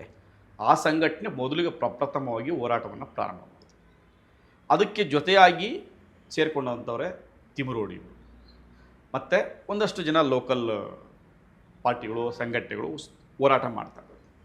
ಜಡ್ಜ್ಮೆಂಟ್ ಆದಮೇಲೆ ಈ ಗಿರೀಶ್ ಮಟ್ಟಣ್ಣನವರು, ಸಮೀರ್ ಇತ್ತೀಚೆಗೆ ಜಡ್ಜ್ಮೆಂಟ್ ಆದ್ಮೇಲೆ ಬಂದವ್ರೆ ಇವರು. ಜಡ್ಜ್ಮೆಂಟ್ ಆದ್ಮೇಲೆ ಈ ತರದೊಂದು ಪ್ರೋಮೋ ಮಾಡಿ, ಒಂದು ವಿಡಿಯೋ ಮಾಡಿ ಜನರಿಗೆ ಮಾಹಿತಿಯನ್ನ ಕೊಟ್ಟಂಥದ್ದು ಇತ್ತೀಚೆಗೆ. ಸೊ ನಿಮಗೆ ಹಿಂದೆಯಿಂದ ಹೋರಾಟ ಮಾಡಿದ ಜನವಾದಿ ಮಹಿಳಾ ಸಂಘಟನೆಯವರು ಹಿಂದೂಗಳೇ, ಮಹೇಶ್ ತಿಮ್ಮರೋಡಿ ನಿಮ್ದೇ ಪಕ್ಷದವರು ಹಿಂದೂಗಳೇ. ನೀವು ಅವ್ರನ್ನೆಲ್ಲ ಬಿಟ್ಬಿಟ್ಟು ಇವಾಗ ಇವ್ರ ಹೆಸರು ಹೇಳಿದ್ರೆ ಹೇಗೆ, ಸಮೀರ್ ಹೆಸರು ಹೇಳಿದ್ರೆ ಹೇಗೆ? ಹಾಗೆ ಆಮೇಲೆ ಒಂದು ಧರ್ಮಕ್ಕೆ ಸೇರಿ ಇನ್ನೊಂದು ಧರ್ಮದ ಆಗಿರ್ತಕ್ಕಂಥ ಕ್ರೈಮ್ ಬಗ್ಗೆ ಮಾತಾಡಲೇಬಾರ್ದು ಅಂದ್ರೆ ಹೇಗೆ? ಖಂಡಿತ ಮಾತಾಡಲೇಬೇಕು. ಎಲ್ಲಿ ಅಧರ್ಮ ಆಗಿದೆ, ಎಲ್ಲಿ ಈ ರೀತಿ ರೇಪ್, ಮರ್ಡರ್ ಏನಾದರೂ ಆದ್ರೆ ಅದನ್ನ ಪ್ರಶ್ನೆ ಮಾಡ್ತಕ್ಕಂಥದ್ದು ನೈತಿಕವಾಗಿ ಅದು ಧರ್ಮದ ಕೆಲಸ. ಅದು ಎಲ್ಲಾದರೂ ಆಗಿರಲಿ, ಇವನ್ ಚರ್ಚಲ್ಲಾಗಲಿ, ಮಸೀದಿಲಾಗಲಿ, ಅದನ್ನು ಕೇಳುವ ಮನೋಧರ್ಮ ಪ್ರತಿಯೊಬ್ಬರಿಗೂ ಇರಬೇಕು ಅನ್ನೋದು ನನ್ನ ವಾದ. ಕೊನೆಯದಾಗಿ ಸರ್, ಈಗ ನಡೀತಾ ಇರುವಂಥ ಧರ್ಮಸ್ಥಳ ತನಿಖೆ ಎಲ್ಲಿಗೆ ಹೋಗಿ ನಿಲ್ಲಬಹುದು ಅಂತ ನಿಮ್ಗೆ ಅನಿಸ್ತಾ ಇದೆ? ನನಗೆ ಎಲ್ಲೂ ಹೋಗ್ಬೇಕು ಅಂತ ಏನಿಲ್ಲ. ನನಗೆ ಜಸ್ಟಿಸ್ ಫಾರ್ ಸೌಜನ್ಯ ಅಂತ ಒಂದು ಹೋರಾಟ ಇದೆ. ಪಾಪ ಆ ಹೆಣ್ಮಗಳಿಗೆ ಅನ್ಯಾಯ ಆಗಿದೆ, ಆ ಬ್ರೂಟಲ್ ಮರ್ಡರ್ ಆಗಿದೆ, ಆ ರೇಪ್ ಅಂಡ್ ಮರ್ಡರ್ಗೆ ನ್ಯಾಯ ಸಿಗಬೇಕು, ಆರೋಪಿತರು ಜೈಲಿಗೆ ಹೋಗ್ಬೇಕು. SIT ತನಿಖೆ ಬಂದರೆ ನಾವು ಒಪ್ಕೋತೀವಿ. ಅಲ್ಲಿ ಅದೇನೋ ಅಲ್ಲಿ ಏನು ಬುರ್ಡೆ ಕೇಸ್ಗೂ ನಾವೇನು ಬುರ್ಡೆ ಕೇಸ್ಗೆ ಹೋರಾಟ ಮಾಡಿದವರು ಅಲ್ಲ, ಅನನ್ಯ ಕೇಸ್ಗೆ ಹೋರಾಟ ಮಾಡಿದವರು ಅಲ್ಲ. ಅಲ್ಲಿ ಇರ್ತಕ್ಕ SIT ರಚನೆ ಮಾಡೋರೆ, SIT ರಚನೆ ಏನು ಬರ್ತದೆ ಪೂರ್ವಕವಾಗಿ ನಾವು ಅದನ್ನು ಅಕ್ಸೆಪ್ಟ್ ಮಾಡ್ತೀವಿ. Okay, thank you so much sir, ಕಾರ್ಯಕ್ರಮದಲ್ಲಿ ಭಾಗಿಯಾಗೋದಕ್ಕೆ, ಇಷ್ಟೊತ್ತು ನಮ್ಮ ಜೊತೆಲಿ ಮಾತನಾಡೋದಕ್ಕೆ. ವೀಕ್ಷಕರೇ, ಸೌಜನ್ಯ ಪ್ರಕರಣಕ್ಕೆ ಅಥವಾ ಸೌಜನ್ಯ ಸಾವಿಗೆ ನ್ಯಾಯ ಸಿಗಬೇಕು ಅನ್ನೋದು ಪ್ರದೀಪ್ ಅವರ ವಾದವಾಗಿದೆ. ಅದೇ ರೀತಿಯ ಒತ್ತಾಯ ಕೂಡ ಆಗಿದೆ. ಇದಾಗಿತ್ತು ಕ್ಷಣದ ವಿಶೇಷ. ನೋಡ್ತಾ ಇರಿ ಅಶ್ವವೇಗ ನ್ಯೂಸ್. ಇದು ಸತ್ಯಾನ್ವೇಷಣೆಯ ಓಟದಲ್ಲಿ.